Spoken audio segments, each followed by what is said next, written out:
आहोत सांगली जिल्हा परिषदेच्या मुख्य कार्यकारी अधिकारी माननीय तृप्ती दोडमिसे यांच्यासोबत। आणि या गप्पा मारत असताना माझ्या सोबत असणार आहेत मी बाबासाहेब परीट, ग्रामीण कथाकार।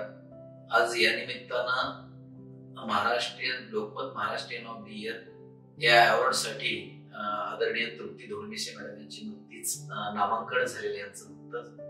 आणि ही गोष्ट निवड त्यांच्यासाठी नाही सन्मानाची, अख्ख्या जिल्ह्याला या गोष्टीचा अभिमान आणि सन्मान आहे।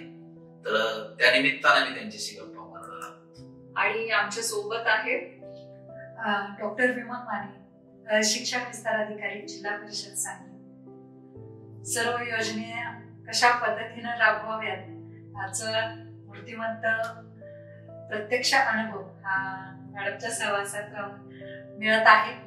त्याबद्दल तर खूप खूप धन्यवाद आहेतच, अशा संधी उपलब्ध करून दिल्याबद्दल। तर मुलाखतीला सुरुवात करत आहोत। आपलं मुलाखतीमध्ये मनपूर्वक स्वागत। नमस्कार। 90.8 FM रेडिओ शुगर मध्ये आपल्या सगळ्यांचं स्वागत। खूप वर्षांनी भेटतीये आणि ते भेटी पाठीमागे आमचे मित्रवर्य आहेत जे कथाकथनकार आहेत, ग्रामीण कथाकार आहेत। आणि त्यांनी सांगितलं की आज रेडिओ शुगरवर जाऊन आपल्याला एक अतिशय महत्वाची मुलाखत द्यायची आहे। तर आम्ही सगळेजण इथं आलेलो आहोत आणि त्या मित्रवर्यांचं नाव आहे बाबासाहेब परीट। तर आज अतिशय महत्वाची व्यक्ती की जिल्हा परिषदेच्या मुख्य कार्यकारी अधिकारी म्हणून ज्या धडाडीनं काम करत आहेत आणि जिल्हा परिषदेची वेगवेगळी कामं जी आहेत, योजना आहेत, उपक्रम आहेत, या सगळ्यांच्या माध्यमातून स्वतःचा असा अमीट ठसा तृप्ती दोडमिसे मॅडम यांनी उठवलेला आहे। तर आज रेडिओ शुगर मध्ये मॅडम उपस्थित आहेत। मॅडम आपलं मनापासून स्वागत। आणि माझ्यासोबत मुलाखत घेण्यासाठी अर्थातच ग्रामीण कथाकार, कथाकथनकार बाबासाहेब परीट आहेत। आपलंही स्वागत सर। आणि त्यांच्या बरोबरीनं डॉक्टर विमल माने मॅडम इथं उपस्थित आहेत। आपलंही स्वागत मॅडम। तर आम्ही तिघी महिला आहोत आज। मुलाखत घेत असताना आम्ही दोघी आणि मॅडम स्वतः। तर पहिला प्रश्न विचारण्याची संधी आम्ही देतोय पुरुषाला, म्हणजे अर्थातच बाबासाहेब परीट यांना।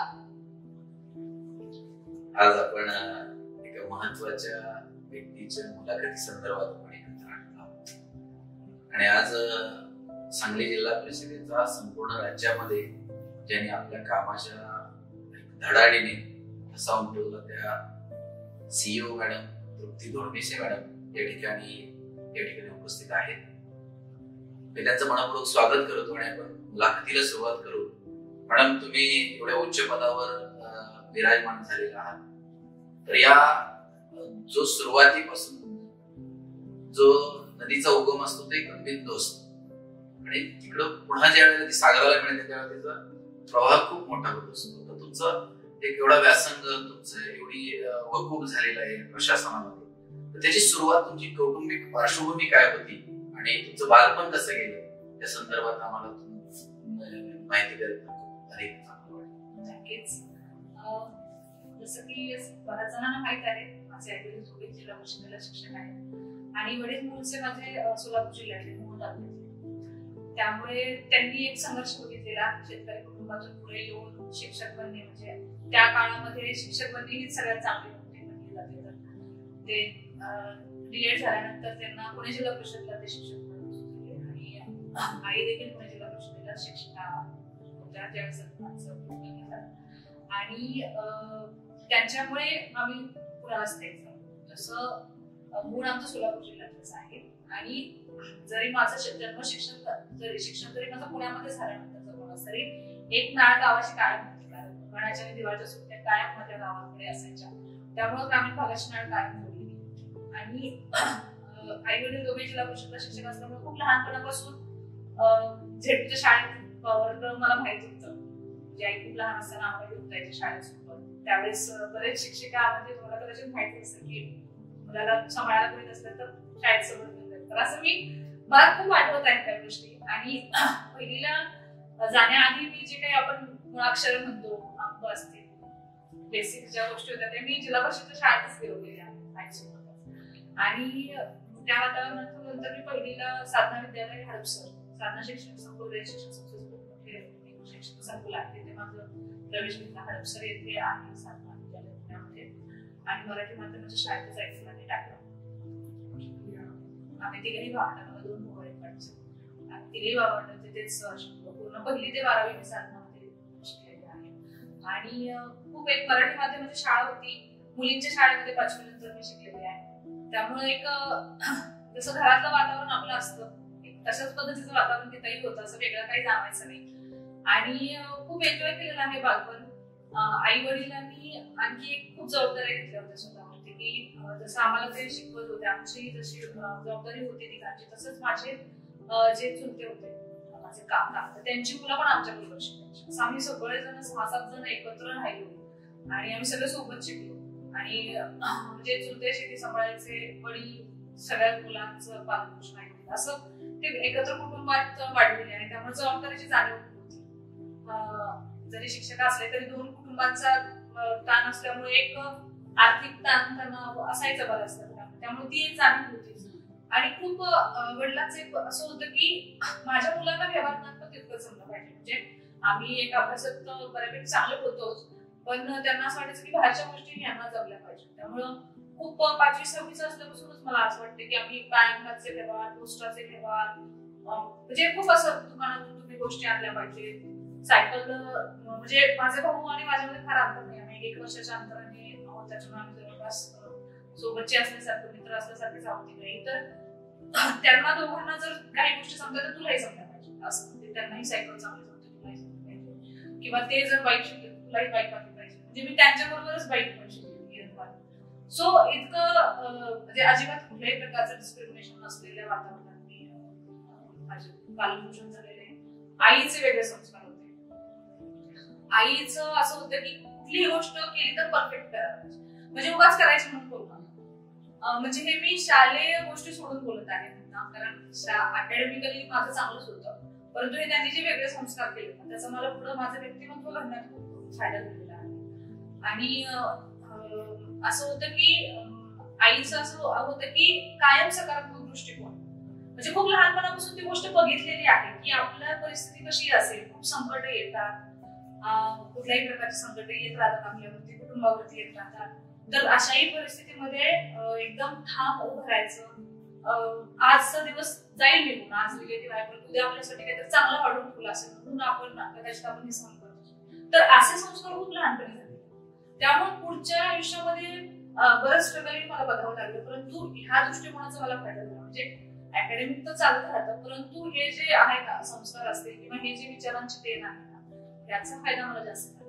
त्याचबरोबर शाळेमध्ये मला शिक्षक खूप चांगले भेटले. त्यांचं असं होतं की साधना शिक्षण संस्थेमध्ये संकुलामध्ये शिक्षक खूप क्वालिफिकेशन होते, आणि म्हणजे आमचं मराठीचं अक्षर खूप चांगली होती.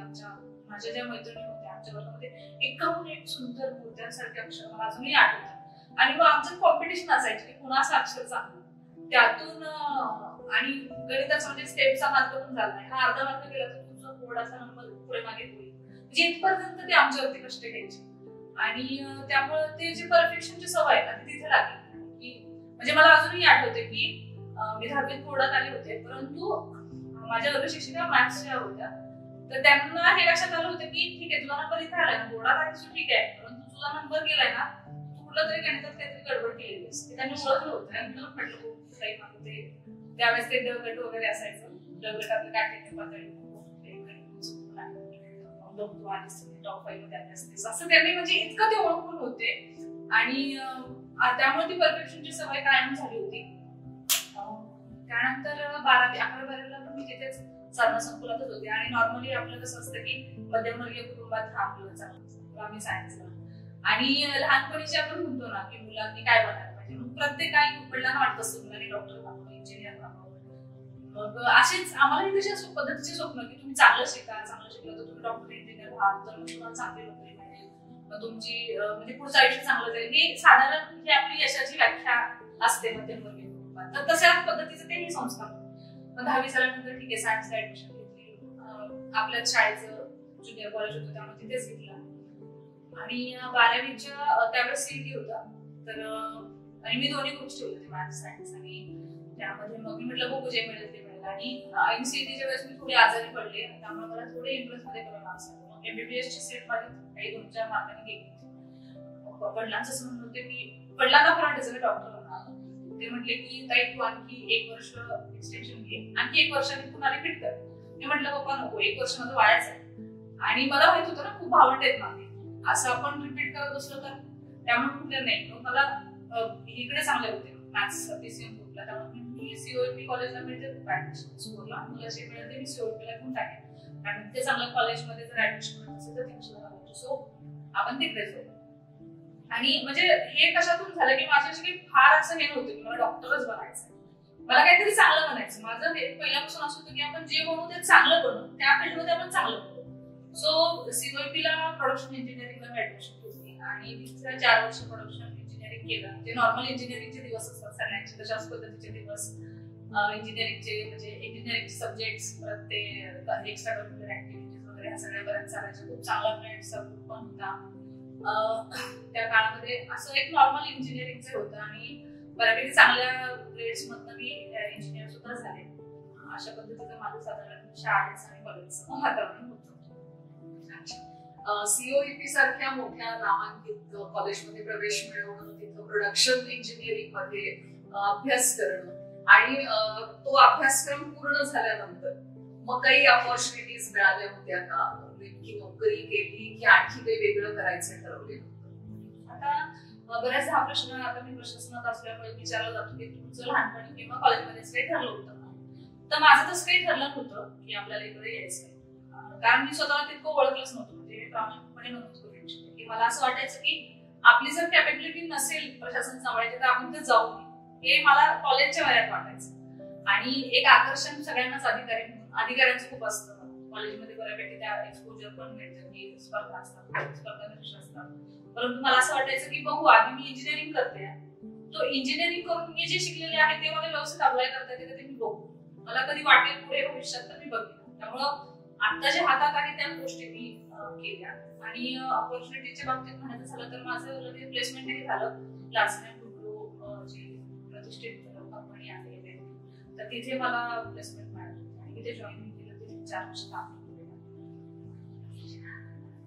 प्रशासनातील सेवेमध्ये म्हणजे IAS होण्यासाठी आपल्याला असं म्हणजे इकडं वळावं असं का वाटलं? तो माझा जो प्रवास आहे ना तो एकदम असा खाडकन झालेला नाही. मला कुठेतरी गेलं मी काहीतरी ऍक्टिव्हिटी होऊन तरी बघितलं आणि मला खूप छान वाटलं नाही आता कुठेतरी करायचं आणि ते सगळं सोडून आपण करावं असं नाही. माझा प्रवास थोडा वेगळा झालेला आहे, थोडा उशिरा झालेला आहे. याच्यामध्ये मी जसं म्हटलं की मी लार्सन & टुब्रो मध्ये असताना मला असं वाटायला लागलं मी ऍक्च्युअली तिथे सॉफ्टवेअरला काम करायचे, म्हणजे प्रॉपर मी कंपनीमध्ये काम करायचे. मी प्रोडक्शन एक्झिक्युटिव्ह होते. माझ्या हाताखाली खूप सारे कामगार, मशीन्स, प्रोडक्ट्स, गुड्स, असं बरंच इन्व्हेंटरी. आणि मी प्रॉपर कोर मशीन्स बरोबर काम केलेलं आहे. मशीन्स बंद पडणे, पुन्हा ते प्रोडक्शन रुळावरती आणणं किंवा कामगारांच्या गोष्टी, हे सगळं मी खूप जवळून बघितलं आणि खूप चांगलं हँडल मी करू शकले. माझे बॉस होते महेश देवकर सर, तर त्यांनी मला खूप चांगलं घडवलं त्या काळामध्ये की तू मुलगी आहे किंवा तुला हा नाहीच म्हणून तू असं सगळ्यांपेक्षा कमी नाही समजायचं. तुला जर एवढा मोठा कामगार वर्ग सांभाळायचा असेल तर त्यांना जे जमते ते तुला पण जमलं पाहिजे. त्यामुळे तू मशीन मध्ये हात घालायला कमी जास्त करायला नाही पाहिजे. सो माझे दिवस असे होते की मी केले शिफ्ट आणि आम्ही फर्स्ट सेकंड मध्ये काम करायचो, शिफ्ट असायच्या आमच्या. त्यामुळं शिफ्ट मध्ये काम करणं, हात काळे करणं, अंगावरती तेल सांडून घेणं हे खूप कॉमन होतं माझ्यासाठी त्या काळामध्ये. आणि 1-2 वर्षात मला हे समजलं की आपण हे चांगलं करतोय, आपल्याला हे जमतंय की लोकांना सांभाळणं जमतंय, सगळ्या गोष्टी करून आल्या. आणि बेस्ट म्हणजे मी one of the best employee होते त्या कॅम्पसमध्ये. मी नगर कॅम्पसला काम करायचे आणि म्हणजे प्लांट हेडना पण खूप मला कायम ते एन्करेज करायचे की she is one of my best employee, असं ते माझं फार कौतुक असायचं. मला असं वाटायचं की जर माझ्यात अशा क्षमता आहेत तर ह्या क्षमता जर आपण थोडं आपल्या कॉमन पब्लिकसाठी जर आपल्याला वापरता येत असते तर कदाचित माझं जॉब सॅटिस्फॅक्शन मोठं होईल, त्याचा स्कोप वाढेल असं वाटायला लागलं. आणि मग MPSC UPSC साधारण माहित होतं. आणि दरम्यान माझं लग्न पण झालं. आणि त्यांनी मला हे दिलं की तुला करायचं असेल तर बघ. आणि त्या काळामध्ये मग मी म्हटलं मी केलं तर मी नोकरी नाही सोडणार. आणि कारण नोकरीचं माझ्यासाठी खूप महत्वाचं वाटतं मला, कारण नोकरी तुम्हाला आर्थिक स्वातंत्र्य देते, तुम्हाला ओळख देते आणि तुमच्यामध्ये तुम्हाला ती घडवते. हे आपल्याला लक्षात येत नाही. बऱ्याच जणांचा नोकरीकडे बघण्याचा दृष्टिकोन खूप वेगळा असतो, 2 वेळेचं पोट पाणी म्हणून असतो, पण तो नोकरी आपल्यावरती खूप प्रकारचे संस्कार करत असते असं मला वाटतं. आणि मला तिने ओळख दिली होती आणि तिने मला ही दृष्टिकोन दिला होता की तू इकडे जाऊ शकते. सो मी म्हटलं मी हे नाही सोडणार, हे करता करता मला जितकं शक्य होईल तितकं मी करते. आणि एमपीएससीचा मी सिलेबस घेतला, ठीक आहे असं, ठीक आहे हे 4 विषय असतात, म्हणजे आपण मग मी परीक्षेला काय परीक्षा म्हणतो.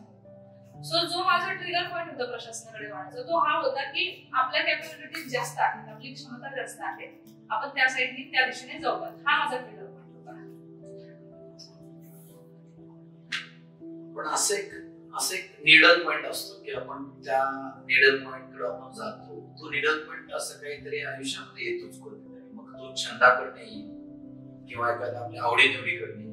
तो तुमचा याकडे येण्याचा असं काय असा निडल पॉइंट आला की असं काय असं की बाबा मला त्याकडेच वळावं वाटलं असं की असं. जसं मी सांगितलं की मी स्वतःला खूप हळूहळू जज करत त्या गोष्टी केल्या. आता पहिल्यांदा मी एमपीएससी क्लिअर केलं, म्हणजे मी पहिल्या अटेम्प्टला एमपीएससी मेन्सला काहीतरी मला कमी 1-2 मार्क पडल्यामुळे गेला. सेकंड अटेम्प्टला मी क्लिअर केला आणि मी क्लास 1 ऑफिसर म्हणून जॉईन केलं शासनाला, असिस्टंट कमिशनर सेल्स टॅक्स म्हणून मी जॉईन केलं. तिथे ट्रेनिंगला मी जॉईन झाल्यानंतर माझ्याबरोबर जे बॅचमेट्स होते त्यांचा काही जणांचा उलटा प्रवास होता, कारण त्यांचं असं झालं की एमपीएससी मध्ये पोस्ट मिळत नाही प्रयत्नानंतर, म्हणून त्यांनी एमपीएससी केलं होतं. आणि मग मला असं वाटलं की आपण हा पण एरिया एक्सप्लोर करू. आणि मग बाकीच्या ज्या गोष्टी आहेत जे मोटिवेशन त्या प्रवासात पुढे एनकरेज करायला मी माझ्या इतरही कॅपॅबिलिटीचा वापर. मग एमपीएससी करून मी एससीएसटी जॉईन केल्यानंतर सेल्स टॅक्सला पण मी खूप चांगलं काम केलं. पुण्याला येरवड्याला ऑफिसला होते आणि खूप चांगलं, कारण सेल्स टॅक्स म्हणजे पूर्वी व्हॅल्यू ॲडेड टॅक्स व्हॅट असं म्हणायचं होतं. त्यानंतर 2017ला ट्रान्झॅक्शन मध्ये जीएसटी चालवायचं. सो हा ट्रान्झॅक्शन पिरियड मी खूप जवळ होतो आणि मला तिथे मी खूप काम आवडलं. तिथेही मी चांगली एक्सपर्ट होती, मी ट्रेनिंग सुद्धा द्यायची एसटीआय म्हणजे एक चांगला होल्ड होता. पण मग पॅरलली माझा हा अभ्यासही चालू होता एमपीएससीचा. मग मी म्हटलेलं मला जर एमपीएससी होत असेल, म्हणजे नोकरी करून एमपीएससी करणं वगैरे असं, मला खूप लोक नंतर ट्रेनिंग मध्ये बोलले तू जॉब करत कसं काय एमपीएससी क्लिअर केलं वगैरे. मला वाटलं अरे मी खूपच मोठी गोष्ट केली होते. मग मला वाटलं ठीक आहे आपण एमपीएससी करूया. आणि त्याच्यानंतर मग मी सेल्स टॅक्सला जॉब करत करत मग मी युपीएससी 4 अटेम्प्ट आणि त्या अटेम्प्ट म्हणजे युपीएससी 4 अटेम्प्ट मला खूपच शिकवलं, कारण मी 3 अटेम्प्ट फेल झाले कुठल्या ना कुठल्या स्टेपला. 2 प्रिलिम्स, एक इंटरव्ह्यूला जाऊन मला या आणि 4थ्या अटेम्प्टला तर मी पूर्ण माझं काय म्हणतो पूर्ण पणाला लावलं. आणि त्या काळामध्ये काय होतं की आता मी जसं म्हणते की माझा प्रवास हा बाकी स्पर्धा परीक्षाच्या मुलांपेक्षा वेगळा आहे, कारण बरेच जण कॉलेजच्या वेळेस ठरवतात किंवा बरेच जण नोकरी करताना म्हणतात की कदाचित माझं ह्याच्यात मन नाही लागलं म्हणून मग मला शासकीय नोकरी द्यायचं म्हणून ती नोकरी सोडून इकडे होतात. अशा बऱ्याच स्टोरीज असतात. तर हे थोडंसं वेगळं होतं आणि हे सगळे माझे डिसिजन्स आहेत. आणि मला असं वाटतं की प्रत्येकाची परिस्थिती वेगळी असते, त्यामुळं माझी परिस्थिती जशी पद्धतीने होती किंवा मला माहिती होतं माझ्या कॅपॅबिलिटीज आहेत ते मी करू शकते आणि काही घाई नव्हती. आणि मला कायम एमपीएससी युपीएससी दोन्ही करताना माझ्या डोक्यात हे होतं की हे जर नाही झालं माझं तर माझं काही वाईट नाही झालं, माझं चांगलं चाललं आहे. म्हणजे मी आधी एलआयटी चांगल्या पोस्ट होते किंवा मी सेल्स टॅक्सला क्लास 1 पोस्ट होते. सो हे जर नाही झालं तरी माझ्याकडे काही ना काही आहे. आणि सगळ्यात महत्त्वाचं म्हणजे माझ्याकडे फॅमिली आहे जी म्हणजे माझं लग्न झालं होतं. सो 2 घरांचा चांगला सपोर्ट माझ्याकडे होता. माझ्याकडे एवढा होतावळा आहे मला मॉरल सपोर्ट देण्यासाठी. म्हणजे कमी आपल्याकडे आयुष्यात असं काही नाहीये की आपण त्याच्यासाठी खूप तडतड केली पाहिजे. त्यामुळं हे आम्ही परीक्षा आहे त्याला परीक्षेसारखं ट्रीट करायचंय. परीक्षेला काय पाहिजे, आणि परीक्षा तुम्ही आज देत नाही ना, पहिलीपासून परीक्षा देताय तुम्ही. पहिलीपासून तुम्हाला माहितीये की हा अभ्यासक्रम असतो, हे मागच्या वर्षीची प्रश्नपत्रिका असतात, त्याचा सराव करायचा असतो, मग तुमच्या परीक्षेला मार्क चांगले पडतो. सेम पॅटर्न मी एमपीएससी युपीएससीला केलेला आहे की त्याचा जो सिलेबस आहे त्याच्या मागच्या प्रश्नपत्रिका आहे त्याचा तुम्ही सराव करायचा आणि तुम्ही सगळ्यात जास्त मार्क पाडायचा प्रयत्न करायचा. एवढं तिथे थोडंसं हे असतं आणि मग मी तसा प्रयत्न केला. या काळामध्ये काय होतं की तुम्हाला मोटिवेट राहणं खूप महत्वाचं असतं. माझे जे 4 अटेम्प्ट मी तुम्हाला सांगतो थोडक्यात की पहिला अटेम्प्ट मी दिला होता तर मी थोडी सिरियस नव्हते, त्यामुळे माझे प्रिलिम्स सुद्धा किंवा सेकंड अटेम्प्टला मी इंटरव्ह्यू देऊन आले. परंतु ज्यावेळेस मी मार्कशीट बघितली, मी फायनल लिस्टला येऊ शकले नाही, पण मी मार्कशीट बघितलं माझ्या लक्षात आलं की मुख्य परीक्षेला खूप लिखाण चांगलं क्वालिटी लिखाण असेल तर तुम्हाला मार्क्स पडतात. मग ही माझी चूक होती. थर्ड अटेम्प्टला मी खूप डिप्रेशन मध्ये गेली होती. मी इंटरव्ह्यू देऊन आले आणि माझं सिलेक्शन नाही झालं. त्या डिप्रेशन मध्ये मी थर्डची प्रिलिम्स दिली. सो एकदम मूर्खपणा आहे की तुम्ही एवढ्या डिप्रेशन मध्ये जाऊन पूर्व परीक्षा देता. आणि म्हणजे हे मी शिकलेल्या गोष्टी आहेत. आणि मग मी चौथ्या अटेम्प्टला म्हटलेलं की हे सगळ्या चुका करायच्याच नाहीयेत आपण, म्हणजे डिप्रेशन मध्ये जायचं नाही, किंवा मी लिखाणाचा सराव केलाच पाहिजे, किंवा प्रत्येक गोष्ट गृहीत धरून नाही चालायचं. त्या परीक्षेची ती गरज आहे तर त्याला 100% ते दिलंच पाहिजे. आणि जे मोटिवेशनचे मुद्दे येतात अशा वेळेस तुम्हाला मोटिवेट राहणं खूप गरजेचं असतं. मला असं वाटतं की कायम दुसऱ्याकडून मोटिवेशन घेण्यापेक्षा आपल्या आतले मोटिवेशन खूप महत्वाचं असतं. कारण दुसऱ्याचं आहे ना, म्हणजे बऱ्याचदा मी असं सेशन्सला जाते किंवा विद्यार्थ्यांना मी म्हणते, म्हणजे तुमचे मोटिवेशन, आता तुम्हाला मला बघून असं वाटतं की मॅडम ते किंवा असं तुम्हाला हे जे मोटिवेशन आहे त्याच्यासारखं आपण म्हणलं पाहिजे. हे जे मोटिवेशन आहे दारातून बाहेर पडलं समजा, किंवा आज रात्री झोपल्यावर उद्या सकाळी तुम्हाला मी आठवणार पण नाही. सो हे एक्सटर्नल मोटिवेशन हे खूप तकलादू कन्सेप्ट आहे. कदाचित ती कधीतरी ब्लाइंड, म्हणजे तुम्ही एका साईडने ब्लाइंड ओपन नाही राहणार तर तुमचं आतून काहीतरी मोटिवेशन असलं पाहिजे. मग तुम्हाला एखादी गोष्ट तुम्हाला करायची आहे ना, मग त्याचं कारण माहित पाहिजे तुम्हाला का करायचंय. So I was very clear की माझं मी एमपीएससी करून मी सिद्ध झालेलं आहे की मी काहीतरी चांगलं ऑफिसर बनू शकते.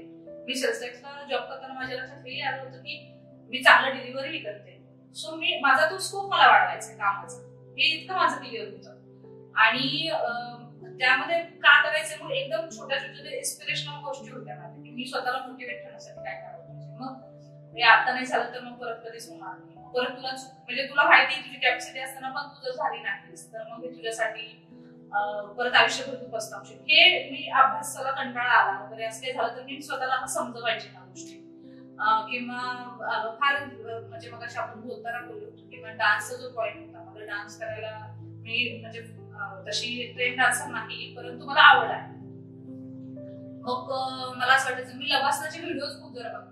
लाल बहादूर शास्त्री अकॅडमीची आयएसटी ट्रेनिंग अकॅडमी आहे, तर जे ऍस्पिरंट्स असतात ते त्याचे व्हिडिओज फार बघतात आजकाल, मीही बघायचे. मग मला असं वाटलं की मला जर कल्चरल मला लावणी फार आवडते. मग लावणी जर मला करायची असेल त्या प्लॅटफॉर्मवर तर मग मला अभ्यास करावा लागेल. मग लावणी हा माझा जिव्हाळ्याचा विषय, मग तो मी माझा मोटिवेशन पॉईंट बनवला की नाही लावणी करायची तिथं जाऊन अभ्यास करावा लागेल. सो थोडंसं फुलिश वाटतं हे बघता क्षणी, परंतु ते माझ्यासाठी मोटिवेशन होतं. मग थोडक्यात मला काय सांगायचंय की कुठलीही जर्नी असू द्या, आणि माझी स्पर्धा परीक्षेची जर्नी असू दे किंवा तुम्ही दुसऱ्या आयुष्यात स्वतः काही ठरवलं असेल तर प्रत्येक वेळेस काय होतं एक्सटर्नली तुम्हाला काही ना काही समस्या येत असतात. म्हणजे असं नाही की म्हणजे फायनान्शियल समस्या येऊ शकतात, घरात काहीतरी होतं ऐन वेळेला, किंवा असे काही प्रसंग येतात की तुम्ही तुटून पडता किंवा अभ्यास होत नाही. मग अशा वेळेस तुम्हाला काहीतरी स्वतःला वरती उचलण्यासाठी काहीतरी पॉइंट्स लागतात, ते तुम्ही स्वतः डिझाईन करायचे. म्हणजे मला कधीही माझ्या डोक्यात आयडियाज नव्हते की हे ऑफिसर सारखा होणार. मला असं होतं की मला सगळ्यांसारखं जे चांगलं आहे आणि प्रत्येक ऑफिसरचं काही ना काही चांगलं की हे असे करारी आहे म्हणजे खूप चांगलं, प्रत्येकाचं चांगलं माझ्यामध्ये आलं पाहिजे हे कुठेतरी डोक्यात कायम होतं. आणि पहिल्यापासून मी म्हटलं की जे लहानपणी संस्कार होते केलं तर परफेक्टच करायचं, नाही तर करायचं नाही, तर नको आपलं जी जागा नाही ते त्यातून कुठेतरी हा प्रवास माझा खूप चांगला झालेला आहे. आणि माझं LNT चा जॉब असेल, सेल्स टॅक्सचा जॉब असेल, त्या जॉबने मला खूप शिकवलेला आहे. खूप चांगले स्किल्स माझे त्यांनी मला माझ्या टाकलेले आहेत. आणि म्हणजे मी हे जरी नसते मी तिथे कुठेतरी असते आज, तिथं कदाचित काहीतरी आणखी चांगलं मी कमवलं असतं याचं मला नक्कीच असं वाटतंय. खूप महत्वाचे मुद्दे तुम्ही मांडलेत की जे महिला वर्गच नव्हे तर स्पर्धा परीक्षा करणाऱ्या सगळ्या विद्यार्थ्यांसाठी सुद्धा हे महत्वपूर्ण ठरणार आहे. आणि मग अशी तुम्ही मुद्दा मांडलात की नोकरी ही ओळख निर्माण करून देते, नोकरी आपल्याला आर्थिक स्थैर्य देण्याचं काम करते, नोकरी आपल्याला तो विश्वास मिळवून देते की आपल्याला पुढे जाऊन नेमकं काय करायचं आहे. आणि नोकरी करत असताना एखादं स्वप्न पाहणं आणि त्या स्वप्नासाठी अखंड कष्ट घेऊन ते स्वप्न पूर्ण करण्यासाठी तुम्ही घेतलेले जे अथक कष्ट आहेत, परिश्रम आहेत, ते लाख मोलाचे आहेत. म्हणजे आज इंटरव्ह्यू ऐकताना किंवा जे पाहतील हा इंटरव्ह्यू त्यांच्या लक्षात येईल की इंटरनल सोर्स जो आहे आपला तो खूप महत्वाचा आहे. अंतःप्रेरणा खूप महत्वाची असते. म्हणजे तो एक्सटर्नल फोर्स कदाचित बाजूला पडू शकतो, पण तुम्ही स्वतःला जेव्हा मोटिवेट कराल तेव्हा तुम्ही आयुष्यात पुढे जाणार आहात. आणि त्याचं उदाहरण मला वाटतं तृप्ती मॅडम आहेत आणि त्यांनी ते घडवून दाखवलेलं आहे. MPSC झालं, UPSC झालं, UPSC मध्ये पोस्ट मिळवली तुम्ही, तर मग त्या पोस्ट नंतर कुठं तुमचं नेमकं पोस्टिंग झालं त्या अधिकारी म्हणून, आणि मग तिथून काम करण्याचा तो अनुभव किंवा आणखी कुठं जर दुसरीकडे काम केलं असतं तर छान होतं असं काही अनुभव एखादा आला होता? सिलेक्शन नंतरचा मी थोडं रिझल्ट लागला. रिझल्ट मध्ये आम्ही खूप शुअर होतो की आमचा रिझल्ट खूप चांगला लागला. ज्या दिवशी रिझल्ट लागला त्यावेळेस आम्ही म्हणजे 1000 लोकांची जवळपास लिस्ट असते आणि ते आम्ही PDF सर्च पण केलं होतं. आम्ही वरून नाव स्टेलाइज केलं. 16 नंबरला नाव होतं आणि ऑल इंडिया रँक 16 आणि महाराष्ट्र रँक 1 असं काही होतं. त्यामुळं IAS आणि महाराष्ट्र केंद्र हे त्याच दिवशी आणि त्यामुळे खूप चांगलं वाटलं. आणि त्यानंतर 2-3 दिवस जे घरात आमचं वातावरण होतं म्हणजे व्हिजिटर्स फ्लो असेल, न्यूज चॅनलचा फ्लो असेल, ते एका रात्री स्टेटस करून गेल्यासारखं झालं. चांगलं वाटलं. परंतु मॉरल रिस्पॉन्सिबिलिटी आल्याच की लोकांच्या अपेक्षा वाढल्या. आणि बरंच असं होतं की सर्वसामान्य मध्यमवर्गीय कुटुंबातून कुणीतरी यश मिळवतं आणि स्पर्धा परीक्षा हा ऍक्च्युअली तो प्लॅटफॉर्म आहे जनरली आपल्याला असं पटकन मोठा होता येत नाही. स्पर्धा परीक्षांमधून ते होतं. तर त्यावेळेस लोकांच्या आपल्याकडून फार अपेक्षा असतात की यांनी खूप चांगलं काम केलं. त्यामुळे ती मॉरल रिस्पॉन्सिबिलिटी त्यावेळेस येऊन होती आणि नाही आपल्याला आता हे लोकांनी एवढं आता प्रेम द्यायला आपल्याला चालू केलेलं आहे तर आपल्याला त्यामुळे उतरावं लागेल. ती एक जबाबदारी त्याच पॉइंटला आली. आणि त्यानंतर 2 वर्ष LIBचं ट्रेनिंग केल्यानंतर दुसऱ्या वर्षामध्ये आम्हाला ट्रेनिंग मिळतं जिल्हा प्रशिक्षणाला. महाराष्ट्र केंद्राला नंदुरबार जिल्ह्यामध्ये जिल्हा प्रशिक्षण कोविडच्या काळामध्ये आम्ही तिथे होतो. परंतु मी मुळात पश्चिम महाराष्ट्रातली असल्यामुळे खानदेश किंवा त्याच्यात आदिवासी भाग हे पहिल्यांदा ओळखलं झालं. एक नवीन एक्सपोजर मला आणि तिथल्या समस्या काय आहेत तिथे प्रशासनाला पोहोचायला किंवा प्रशासनाला अजूनही तिथे त्या प्रमाणात विकास करण्यास काय अडचण येतात किंवा समाजाची संस्कृती आणि प्रशासन याचा जो संघर्ष आहे तो तिथे मला बघायला मिळाला. अशा बऱ्याच गोष्टी मला तिथे शिकायला मिळाल्या. आणि प्रशिक्षण पूर्ण झाल्यानंतर आमचं पहिलं पोस्टिंग होतं आम्हाला दिलं धुळे जिल्ह्यामध्ये. म्हणजे मी नंदुरबारपासून शेजारचा जिल्हा पुणे जिल्हा. तिथे मला सहाय्यक जिल्हाधिकारी म्हणून त्याच्यामध्ये सहाय्यक जिल्हाधिकारी म्हणून आम्हाला 2 पोस्टिंग करायला होते. एक म्हणजे मी उपविभागीय अधिकारी प्रांतही होते धुळे हेडक्वार्टरला आणि प्लस मी आदिवासी विकास होते. आदिवासी विकास प्रकल्पाधिकारी म्हणून काम केलं ज्यामध्ये आदिवासी विकास विभागांतर्गत अनेक आश्रमशाळा वसतिगृह असतात त्यांच्या विविध योजना असतात त्या राबवल्या. महसुली कामकाज म्हणून प्रांत केलं. त्यामुळं खूप आणि हेवी होते ते दोन्ही पण चार्ज माझ्यासाठी. नॉर्मल ह्याच्यामध्ये आपण कम्पेअर करतो ते हेवी होते पण शिकायला भरपूर मिळालं. हेवी असल्यामुळे कदाचित खूप शिकायला मिळालं. महसुली कामकाज खूप केला आहे. त्याच्यानंतर माझ्याकडे भूसंपादनाचं काम होतं प्रांत. भूसंपादन अधिकारी धुळ्याला डायरेक्ट रेल्वे कनेक्टिव्हिटी टाकली त्यामुळे तिथे रेल्वे लाईन्स साठी भूसंपादन आम्ही केलं. त्यानंतर आता त्याचं मी काम सुरू झालं असेल. त्यानंतर एक धुळे हा अवर्षणग्रस्त भाग आहे. म्हणजे तापी नदी उत्तरेकडून जाते परंतु खालचा भाग दक्षिणेचा खूप अवर्षण. तर ती तापी नदी लिफ्ट करून पाणी खाली आणणं असा एक मोठा प्रोजेक्ट होता. त्याचंही भूसंपादन हे दोन्हीचे भूसंपादन जवळपास 100 हेक्टरचं आम्ही भूसंपादन आणि त्यात खूप समाधान मिळालं. आणि त्यामध्ये ते भूसंपादन करताना खूप साऱ्या टेक्निकल इंटिग्रिटीज खूप आहेत. थोडक्यात सांगते त्याच्यातनं कसं वाद तयार होतात आणि कोर्ट केसेस खूप होतात. परंतु तसे वाद भविष्यात होऊ नये म्हणून आम्ही टेक्नॉलॉजीचा वापर केला.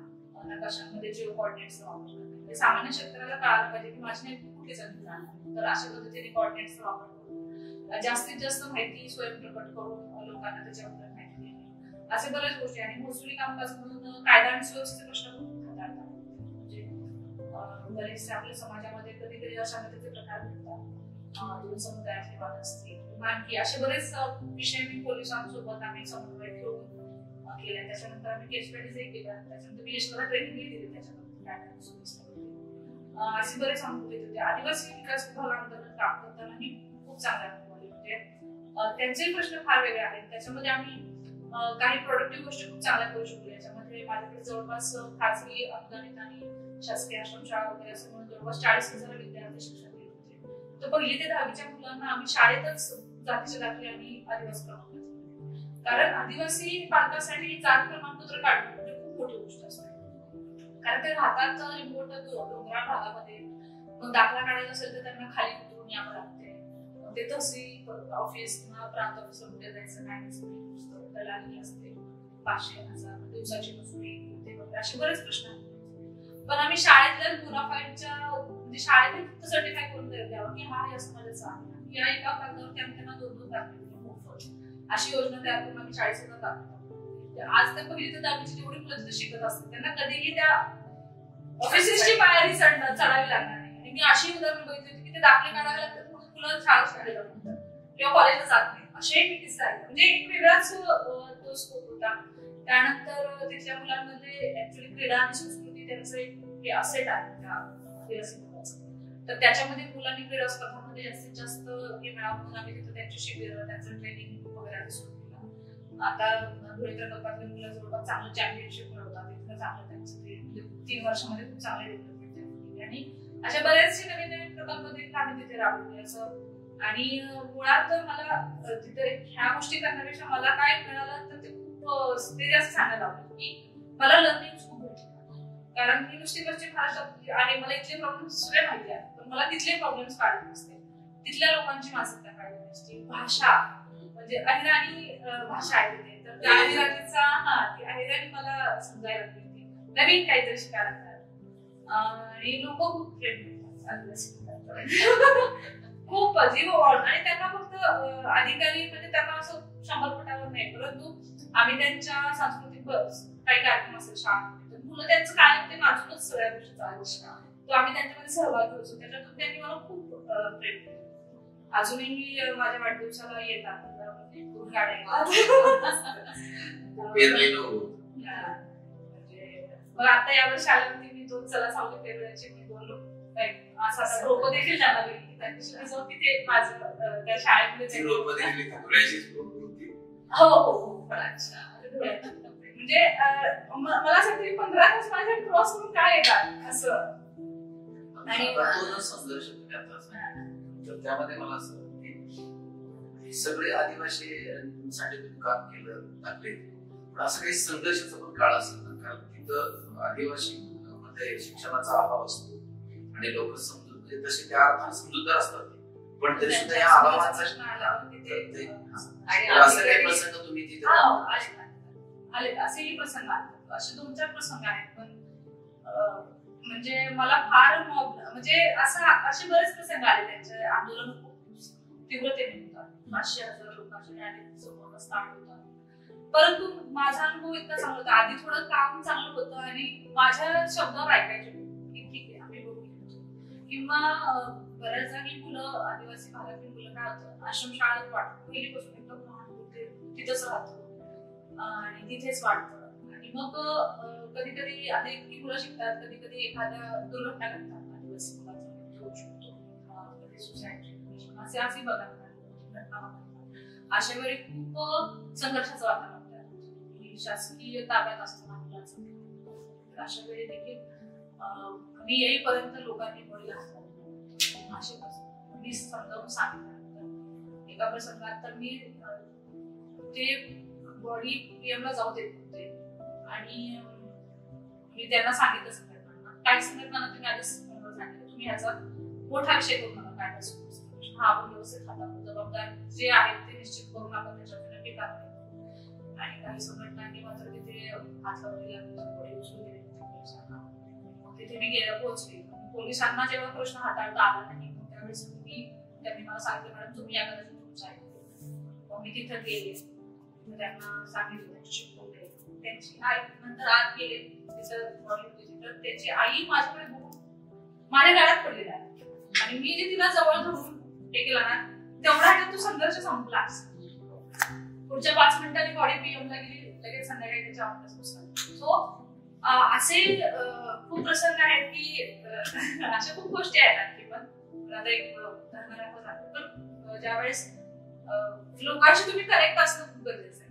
तुमचा अधिकारी पण प्रत्येक वेळेस उपयोगाला येईलच असं सांगता नाही. त्यामुळं कदाचित माझे ते कुठेतरी सामान्य घरातले संस्कार असतील ते कुठेतरी मला उपयोगाला पडतात. डोळे भरून आले मॅडमचे आणि तुम्ही अधिकारी मोठे आहात त्यापेक्षा तुम्ही माणूस म्हणून मोठे आहात म्हणून त्यांनी त्या आई गळ्यात पडते काय तो प्रसंग सांगताना तुमच्या डोळ्यात पण पाणी आम्हाला सगळ्यांच्याच आहे. हा जो प्रसंग आहे ना, हे अधिकारी पण अधिकाऱ्यातला माणूस जिवंत असतो हे जास्त महत्वाचं असतं अशा प्रसंगात. खर तर सांगली जिल्हा परिषदेच्या सीओ म्हणून तृप्ती डोळेमिसे मॅडम एक वर्षभरात आपल्या कामाचा ठसा संपूर्ण जिल्ह्यावर राज्यावर उठवलाय. हे काम करत असताना त्यांच्यातला करारीपणा बघितला, त्यांची तडफदारी बघितली, असं सगळं नेतृत्व बघत असताना त्यांच्यामधला एक माणूस सुद्धा एक वेगळ्या अँगलनं जिवंत आहे. खरं तर अधिकारी आणि समाजामध्ये अनेक अशी माणसं आहेत की ती दुसऱ्याच्या डोळ्यामध्ये पाणी आणतात, काही कारण वेगळी असते. पण अधिकाऱ्याच्या डोळ्यात ज्या वेळेला पाणी येतं त्यावेळेला एखादी संवेदनशील घटना घडते आणि एखादी माऊली एखाद्या अधिकाऱ्याच्या गळ्यात पडून रडते आणि आपले अश्रू ढाळत असताना त्या वेळेला त्या अधिकाऱ्याच्या डोळ्यात पाणी येतं. खरं तर असा अधिकारी क्वचित समाजामध्ये बघायला मिळतो. शेतकऱ्यांची पोरच प्रशासनात जावी असं प्रत्येक माणसाला वाटतं की लालबहादूर शास्त्रींना सुद्धा असं वाटायचं की सर्वसामान्यांची पोरं लेकरं ज्या वेळेला प्रशासनात येते त्यावेळेला प्रशासनाला शेतकऱ्यांचा चेहरा येईल, संवेदनशीलतेचा चेहरा येईल. मला वाटतं एका शेतकरी कुटुंबातून शिक्षक झालेल्या आई वडिलांच्या पोटी जन्माला आलेली ही लेख स्वतः ज्या वेळेला प्रशासक म्हणून डोळ्यात पाणी येतं, उभा राहतं, त्यावेळेला ते उत्तम प्रशासक आहे याचं नेतृत्व असतं. आज त्या निमित्तानं मला त्या अधिकाऱ्यांच्या मधला एक वेगळा माणूस आणि संवेदनशील माणूस जागा असल्याचं एक मूर्तिमंत उदाहरण पाहायला मिळालं. खरं तर असे अधिकारी जागोजाग असायला पाहिजेत. प्रत्येक जिल्ह्यात असे अधिकारी असतील तर महाराष्ट्रातलं म्हणजे यशवंतराव चव्हाण साहेब म्हणायचे की एका डोळ्यामध्ये आपण राजकारण बघायला पाहिजे, एका नजरेमध्ये एका डोळ्यामध्ये आपण समाजाचा आरसा बघायला पाहिजे. तर यशवंतराव चव्हाण साहेबांच्या दुसऱ्या डोळ्यातला आरसा मला आज या ठिकाणी तृप्ती डोळेमिसे मॅडम यांच्या नजरेत बघायला मिळाला आणि याचा मनस्वी आनंद होतो. त्या ठिकाणी आपल्याला आपलं कुटुंब वर मॅडमचं खूप प्रेम आहे हे आपल्याला दिसून येतात. दुसरं असं की आता आपण नोकरी करत असताना पण ते पण एक कुटुंब तयार होत असतो आणि आपलं हे कुटुंब आणि ते कुटुंब दोन्हीवरची कसरत कशी काय सांभाळतात. बेसिकली याच्यामध्ये माझे जे खूप लोक समजूतदार मला भेटले ते माझं नशीब असं म्हणावं लागेल आणि एक ओपन दृष्टिकोन ठेवणारे लोक. आता माझं सासर जे आहे ते मुंबईला टाकलेलं आहे सोलापूर आणि तिथेही असंच आहे. त्यांची आधी जनरेशन शेतकरी होती, नंतर आता त्या जनरेशन मध्ये शिक्षक आणि तयार झाले. आपल्यासारखं स्टोरी आहे आणि सगळे आता सुशिक्षित पिढी तिथे झाल्यामुळे ओपन वाईट दृष्टिकोन त्यांनी कायम ठेवला आणि स्पेशली माझ्या मिस्टरचं मला कायम की तू जे करते एक तर तुझा डिसिजन तू पक्का घे आणि त्या डिसिजनला त्यांचं कायम सपोर्ट आहे की तू करतेस ना तर ते बरोबर आहे. म्हणजे माझ्या क्षमतांवरती कदाचित माझ्यापेक्षा जास्त विश्वास त्यांचा कायम राहिलेला आहे. त्यामुळे चौथ्या अटेम्प्टला सुद्धा मी देणार होते चौथा अटेम्प्ट, त्यावेळेस त्यांनीच मला म्हटले की नाही तू एक देऊन टाक. मी म्हटलं अरे माझं वय 28 आता किती वेळ आपण हेच करायचं, सो नाही एक एवढा देऊन टाक. मग म्हटलं आता हा म्हणतोय तर मग म्हटलं आपण आणखी जोर करू. मग आता त्याच्या शब्दाला हे नको असं एक कुठेतरी वाटलं होतं आणि इतका समजूतदार माझे अधीर असतील, माझ्या जाव असतील, माझे सासू सासरे असतील, त्यांनीही कायम खूप लाड केले माझे. मी धाकटी होती सगळ्यात, तिकडे मी धाकटी सगळ्यात, तिकडे मी मोठी आहे, तिकडे धाकटी असल्यामुळे आणि सगळ्यात जास्त शिकलेली त्याच्यामुळे थोडस जास्त प्रेम मिळालं. अजूनही आमचे दोन्ही घरात सगळे तसेच एकदम साध्या पद्धतीने राहतात आणि मग त्यामुळे असं आणि पुन्हा मी जे म्हणते ना म्हणजे ग्रामीण काय ते माझं परत सासर देखील ग्रामीण भागातलंच असल्यामुळे पुन्हा म्हणजे अजूनही आम्ही दिवाळीच्या सुट्ट्या सोबत बघतो, नाही सांगतो उन्हाळी सुट्ट्या आम्ही गावाकडे जातो आणि त्यामुळे ती ग्रामीण कायम राहिली आणि अजूनही म्हणजे मी म्हणते ना मला जमिनीवर ठेवायचं काम हे फॅमिलीमुळे झालं. ते जर कुठेतरी मेट्रोपॉलिटन मध्ये सेटल असते कदाचित तर कदाचित ते माझं कुठेतरी तुटलं असतं आणि कायम आणि त्यांनी माझ्या क्षमतांवर सगळ्यांनीच खूप विश्वास असला आणि ज्यावेळेस मला परीक्षा असायच्या माझ्या त्यावेळेस कधीही मला डिस्टर्ब नाही केलं कुठल्याही गोष्टीमध्ये की ठीक आहे तुझी परीक्षा आहे ना आपण नाही जायचं त्यांच्याकडे. आम्ही जेव्हा पुण्यात राहत होतो त्यावेळेस माझा जॉब असतं सरांचा होतो तर मग आम्ही पुण्यात राहतो त्यावेळेस पण कुणी घरी यायचं नाही, परीक्षा तर नाही यायचं म्हटलं तर नाही यायचं असं. आणि घरातल्या गोष्टी मी म्हणजे काय आउटसोर्स केल्या होत्या माझ्याकडे. मी आता हे पण सांगते मला प्रत्येक वेळेस ज्या मला घरात हेल्प म्हणून मिळाल्या मावशी माझ्या त्या पण मला खूप चांगल्या मिळाल्या आणि त्यांनी म्हणजे मी कधी त्यांच्यावरती विसंबून आहे. असं नाही की मला काही गोष्टी येत नाहीत, मला सर्व येतं, परंतु मी माझा वेळ कुठे जाऊ नये म्हणून मला माझ्या घरात कायम कामाला मोक्ष आता तर सरकारी स्टाफ आहे, परंतु त्यांना त्या असल्यामुळे माझं घरातलं मी काही फार कधी बघायची वेळच आली नाही. त्यामुळे कुटुंब म्हणून मी फार मोठी जबाबदारी केली असं मला कधी वाटलंच नाही. फक्त एकच आहे की मी नाती खूप मानते आणि नाती तुटलं नाही पाहिजे, आपल्यामुळं नाती तुटली पण नाही पाहिजे असं मी कायम हे ठेवलेलं आहे. ते म्हणजे जसे जे आईचे संस्कार मी म्हटलं तेच. इथं खूप मोठा गोतावळा आहे सासरी, म्हणून सगळ्यांशी माझे खूप कायम चांगले संबंध राहिले आणि अजूनही आहे. म्हणजे जनरली असं होतं, त्यामुळे कधीही विद्वेषाचं वातावरण घरात येत नाही आणि त्यामुळे काय झालं की एक सकारात्मक वातावरण माझ्या आसपास कायम राहिलं. आणि ही पॉझिटिव्हिटी माझ्या कामामध्ये उतरली, माझ्या अभ्यासात उतरली, मी एखादा टास्क करणार असेल त्याच्यात उतरली. म्हणजे मी सुदैव समजते की मला प्रत्येक वेळेस अशीच लोक सोबत भेटली किंवा कामाच्या ठिकाणी सुद्धा जे माझे ऑफिसेस असतात प्रत्येक वेळेस, तर एक चांगल्या एनर्जीने तुम्ही पण काम करत असाल तर लोक सुद्धा स्वतःची तीच एनर्जी बाहेर टाकतात आणि त्याच एनर्जी घेऊन सोबत तुम्हाला साथ देतात असं माझा अनुभव आहे. त्यामुळे मला असं कधी तुम्ही 2-4 गोष्टी एकत्र करताय म्हणून तुमची अडचण होते, तुमची खूप धावपळ होते असं म्हण किंवा त्याच्यामुळे खूप ताण होतोय डोक्यात असं नाही झालं. तेवढं शारीरिक ताण होतो, परंतु मग ती जी तुम्ही म्हणता जी आंतरिक ऊर्जा असते करायची तयारी असते तर ते आपोआप तुम्हाला पुढे नेण्याचे प्रयत्न केले. आणि मला वाटतं नाते संबंध आपल्याला ऊर्जा देतात. हो. आणि तुम्ही मगाच्यापासून सांगत आहात की घरचा पाठिंबा कसा मिळाला आणि चौथा अटेम्प्ट का मी दिला, तर ह्या सगळ्या पाठीमागं मला वाटतं की आपण जी एक पॉझिटिव्हिटी घेऊन वावरत असतो तर त्याला जोडली जाणारी जी माणसं आहेत, जसं तुम्ही ऑफिसचा पण उल्लेख केला की आपण जर खऱ्या अर्थाने दुसऱ्याला ऊर्जा द्यायला लागलो तर आपल्या समोरची माणसं सुद्धा आपल्या त्याच्या दुप्पट ऊर्जा प्रदान करत असतात आणि पण स्वतःकडे ती ऊर्जा असणं तेवढीच गरजेची आहे असं मला स्वतःलाही वाटतं. ओळखून ओढून गेलं पाहिजे. तर हे सगळं करत असताना मगाशी उल्लेख झाला बाबासाहेब परीट यांनी नृत्याचा उल्लेख केलेला होता. तर छंद म्हणून तुम्ही शिकला नाही तसं तुम्ही प्रांजळपणे मगाशी कबूल केलं, पण नृत्य आयुष्यामध्ये असल्यामुळे नेमकं काय परिणाम या सगळ्या प्रवासामध्ये झाला आणि नृत्य किंवा आणखी एखादी कला, जसं पु ल देशपांडे म्हणतात कला तुम्हाला जगायला शिकवते, तर ती जी नृत्याची कला आहे त्याचा इथपर्यंतच्या प्रवासामध्ये काय नेमका फायदा झाला? मला लहानपणापासून डान्स करायला आवडतं, परंतु किती मी एक्सलंट होते मला कधी कळलं नाही. मला कॉलेजमध्ये उशिरा कळलं की मी बऱ्यापैकी चांगला करते, म्हणजे तुलनात्मक असं माझे फ्रेंड्स माझे सिनियर्स चांगले डान्स. तोपर्यंत मला एवढंच माहित होतं की मी चांगले डान्स आणि शाळेत कसं गॅदरिंग मध्ये हा पहिला टाइम तिथपर्यंत मला वाटायचं हा पहिल्या टाइमला म्हणजे असं शाळेतल्या गॅदरिंग मधला अनुभव आहे. आणि आई वडिलांनी जसं आपण म्हणतो की मध्यमवर्गीय कुटुंब त्याचं 90चं कार्टून आठवतं, त्यावेळेस सगळ्यांची आशा असं होती की आपलं जगवणं, त्यावेळेस ते एक्स्ट्रा करिक्युलरला कधीही कोणी दिलं नाही. आई वडिलांनी नाही अभ्यासाकडे दुर्लक्ष म्हणजे असं थोडासा अप्रोच होता आणि मलाही फार काही जाणणार ठीक आहे नाही शिकलं तर नाही शिकलं असं काही नव्हतं. नंतर उशिरा काळात कॉलेजच्या शेवटच्या वर्षामध्ये आपण चांगलं करतो आणि मग म्हटलं ठीक आहे आता करतोय तर ठेवायला पाहिजे. त्यानंतर मग मी ज्या वेळेस प्लॅटफॉर्म मिळेल त्यावेळेस मी सादरीकरण करण्यामध्ये मग मी आता जसं म्हणजे फ्री स्टाईल डान्सर म्हणून आणि मला त्या काळात मग थोडंसं मराठी आपलं जे आहे संस्कृती मला त्याचा फार तो म्हणजे माहित नाही पहिल्यापासून, कारण थोडं मागे गेलं तर आमच्या कॉलनीमध्ये जे गणेश मंडळ असायचं त्याच्यामध्ये आम्ही ढोल ताशे वाजवायचो. तो खूप आधीचं काम झालं तर खूप कॉमन झालेलं आहे, त्यावेळेस ते नवीन होतं आणि तेव्हापासून म्हणजे आपला गणेशोत्सव आहे, आपला शिवजयंती उत्सव इतकं त्याची मला त्याच्याबद्दल ते आपण जपलं पाहिजे त्या गोष्टी.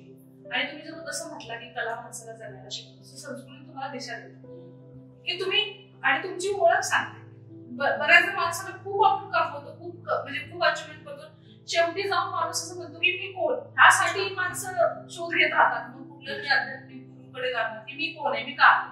परंतु जर तुम्ही पहिल्यापासून जर संस्कृतीला धरून आणि ह्याच्यातून संस्कृतीने कुणाचं नुकसान केलं असं मला माहिती वाटत नाही. त्याचं तुम्ही दुसरा काहीतरी अर्थ घेऊन काही गोष्टी करत असाल ते वेगळी गोष्ट, परंतु संस्कृती तुम्हाला काय ओळख देते, तुमच्यामध्ये ऊर्जा तयार करते, समाज बांधायचं काम वा. बेसिकली संस्कृती. अतिशय. म्हणजे लोकमान्य टिळकांनी जे उत्सव सुरू केले असतील किंवा आधी कोणी उत्सव, त्याचं कारणच हे होतं की संस्कृतीला कुठेतरी एक्सप्रेशन मिळालं पाहिजे आणि ते कुठल्या तरी स्पेसिफिक घटकाशी लिमिटेड न राहता सगळीकडे सार्वत्रिकीकरण त्याचं झालं पाहिजे आणि त्यातून एक सकारात्मक ऊर्जा समाजामध्ये राहिली पाहिजे. म्हणून कदाचित हे सुरू झालेलं असावं आणि अनुभव तसाच आहे आपला की आपण जेव्हा जेव्हा उत्सव सण साजरे करतो तेव्हा त्याला धार्मिक आध्यात्मिक अधिष्ठान असेल ती गोष्ट वेगळी, पण त्यातून मिळणारा आनंद असेल, त्यातून तुम्ही सोसायटी म्हणून एकत्र येणं असेल, एकमेकांच्या आचार विचारांची देवाणघेवाण करणं असेल, हा जो विषय घडतो तो समाजाला एकत्र बांधून ठेवतो. म्हणून मी असं म्हणते संस्कृती आणि मला फार अभिमान करायची संस्कृतीचा. मी आपलं खूप रिच कल्चर आहे. मग त्यामुळे मी कायम मराठी लोकनृत्य, लावणी असेल, असंच मी हे करायचे आणि मग तेच कुठेतरी लबासनामध्ये पण गेल्यावरती आम्ही फक्त लावणीच नाही केली, आम्ही वेगवेगळ्या प्रकारचे पण डान्स सादर केले. आमचा जो ग्रुप आहे तो खूप फेमस होता की फार मराठी दाखवतात ते लोक, पण ते आम्हाला असं वाटायचं की आमच्याकडे आहे मग आम्ही दाखवलं पाहिजे. आम्हाला जर प्लॅटफॉर्म मिळत असेल तर आम्ही दाखवणार आणि आम्हाला त्याचा अभिमान, खूप असा दुरभिमान नाही द्यायचा. जे आम्ही आहोत, आमची माती आहे ती आम्ही त्याच्याशी जोडलेलो आहोत, म्हणजे आपण कधी विसरलं नाही पाहिजे. त्यामुळे ते संस्कृती जपणं आलं, त्यामुळे ते नृत्य जपणं त्याच्यामुळे झालं की तो कुठेतरी संस्कृतीचा अभिमान होता आणि माझ्यामध्ये आहे ते टॅलेंट, तर ते कुठेतरी झालं नाही. आणखी गंमत सांगते, बऱ्याच जणांना माहित नाही, तर तुम्ही सांगलीत आलं मी तर शिकायला चालू केलं.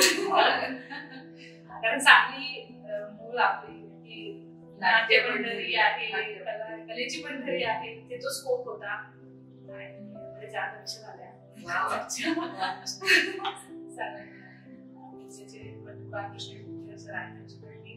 जसा वेळ मिळेल तसा जाते सर, पण ओरडतात.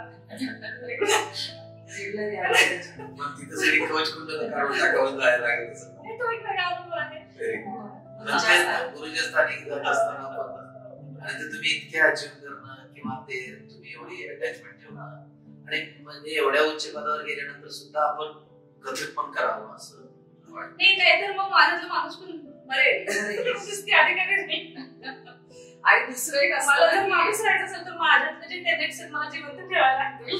आणि अधिकारी झाल्यानंतर आपल्याकडे असणारे गुण किंवा समाजाला वाटणारे अवगुण या दोन्ही गोष्टी आहेत ना, की मग त्या मिटवून ठेवण्याचा प्रयत्न केला जातो. तर मी सीईओ आहे तर मग मला नृत्य आवडतं हे सांगणं सुद्धा काही जण टाळतील, पण तुम्ही ते कधी टाळलं नाही आणि ते महत्वाचं होतं. बलस्थान झालं. मला अजूनही लोक डान्सर म्हणून आठवतात म्हणजे बॅचमेट सुद्धा असतील, म्हणजे कॉलेजचे असतील किंवा म्हणजे ऑफिसर ट्रेनिंग मध्ये सुद्धा आधीचे महाराष्ट्र एमपीएससीचे बॅचमेट, एमपीएससीचे माझी अजूनही आठवण काढतात त्यांना मी डान्सर म्हणूनच आठवते. सो मला कधीही आवडतं सो मला फार म्हणजे ते व्यक्ती लक्षात राहतात. बॅचमध्ये इतकी लोक असतात खूप आणि सगळे हुशार आहेत आणि सगळे अकॅडमिकली हुशार आहेत, सगळ्यांनी परीक्षा दाखवतो, परंतु तुमचं व्यक्तित्व तिथे उठून दिसतं. तुम्ही वेगळं काय नाही, ते खूप छान आहे. मग ती खूप छान शिकते आमच्या बॅचेस शेवटपर्यंत, आयुष्याच्या शेवटपर्यंत ती मला डान्सर म्हणून लक्षात ठेवतात. सो हे आहे आणि माझी ओळख खूप नंतर माझी ओळख डान्सर अशी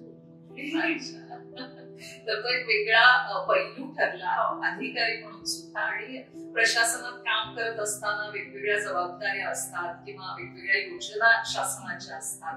तर तुम्ही जिल्हा परिषदेमध्ये सांगलीत जॉईन झालात, सांगली जिल्हा परिषदेमध्ये सीईओ म्हणून. तर ते काम करत असताना ज्या वेगवेगळ्या योजना शासनाच्या होत्या त्या लोकांपर्यंत पोहोचल्या पाहिजेत यासाठी तुम्ही काय विशेष प्रयत्न केले आणि आजपर्यंत ज्या योजना राबवल्या, मग बदल्यांचा प्रश्न असेल म्हणजे सांगली जिल्हा खूप प्रक्षोभक आहे, जिल्हा परिषदेच्या बदल्या आणि संवेदनशील, तर त्या संदर्भाने जी पावलं तुम्ही टाकली तर मला वाटतं हे पहिल्यांदा घडलेलं आहे की काहीच बातम्या, काहीच दंगा, काहीच लोकांनी आंदोलन न करता हा बदल्यांचा प्रश्न खूप सुरळीतपणाने तुम्ही हाताळला.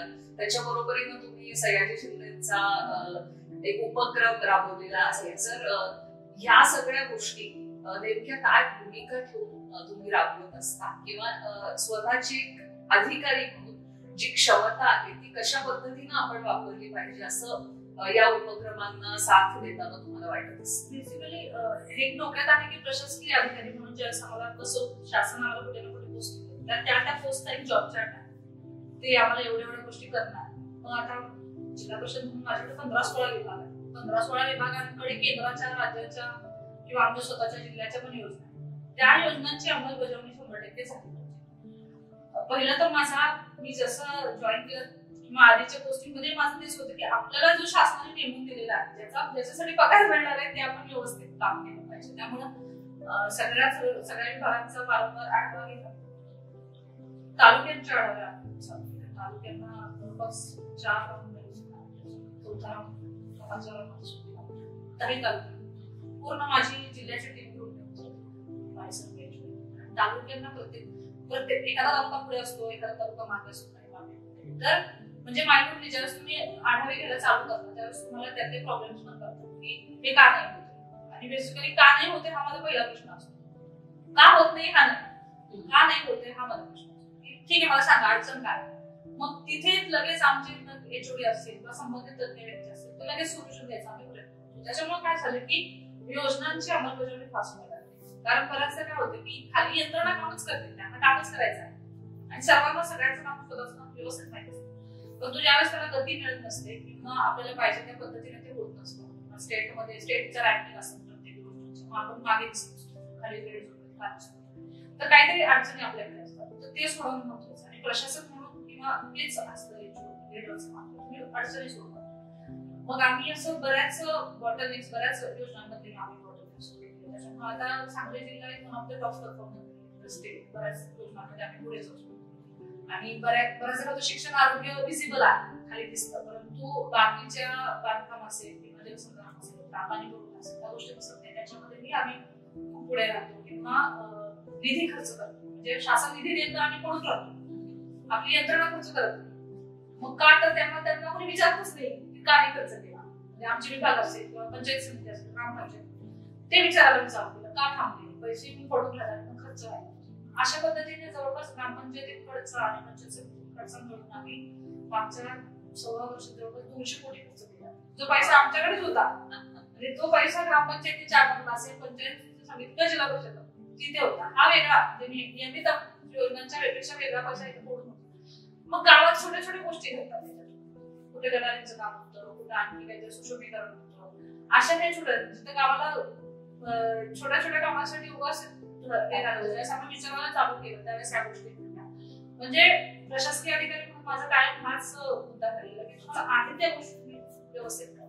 त्यानंतर मग जे व्हॅल्यू ऍडिशन म्हणजे जसं चला सावली केलं, शिंदे सरांच्या एनजीओने आम्हाला हे केलं की आम्हाला असं करायचं की वृक्षारोपण तर मुलं करतातच, आपण सगळेच वृक्षारोपण करतो, फोटो काढतो वगैरे, ठीक आहे, परंतु ते वृक्ष वाढतो की नाही किंवा त्या वृक्षाची अटॅचमेंट आपली राहते. तर ज्यावेळेस ते बीज स्वरूपात असतं तेव्हापासूनच त्या मुलाची अटॅचमेंट किंवा जो कोणी असेल त्याच्यामध्ये अटॅचमेंट असलं पाहिजे. मग त्याला बीजारोपणाचे संस्कार होणं आवश्यक आहे. मग ते एकदा बीज, कारण एक रोप तयार करणं खूप कष्टाचं काम आहे. ज्यावेळेस त्या मुलाला ते रोप तयार करायची कष्ट करतील त्यावेळेस तुला ते झाडाला त्यावरती कष्ट होतील. त्याच्यातून मग ती चळवळ सुरू झाली. शिक्षण विभागाने खूप चांगल्या पद्धतीने आणि आपल्या शाळांमध्ये प्रत्येक विद्यार्थ्यांमागे आज एक रोप तयार झालेला आहे, ते लावले. त्यातून हे म्हणजे हे वर्कचे प्रोग्राम किंवा माझ्या गावचा धडा यामध्ये या लोकांनी खूप काम केलं. म्हणजे मी फक्त एक कन्सेप्ट अशी होती की माझा धडा आहे, माझं पुस्तक आहे, माझ्या पुस्तकात माझ्या जिल्ह्याचं माझ्या गावाचं काहीच नाहीये, मग मला इंटरेस्ट काय आहे. जर माझ्या पुस्तकात माझ्या जवळचं काही असेल तर मी नक्की इंटरेस्ट घ्यायची.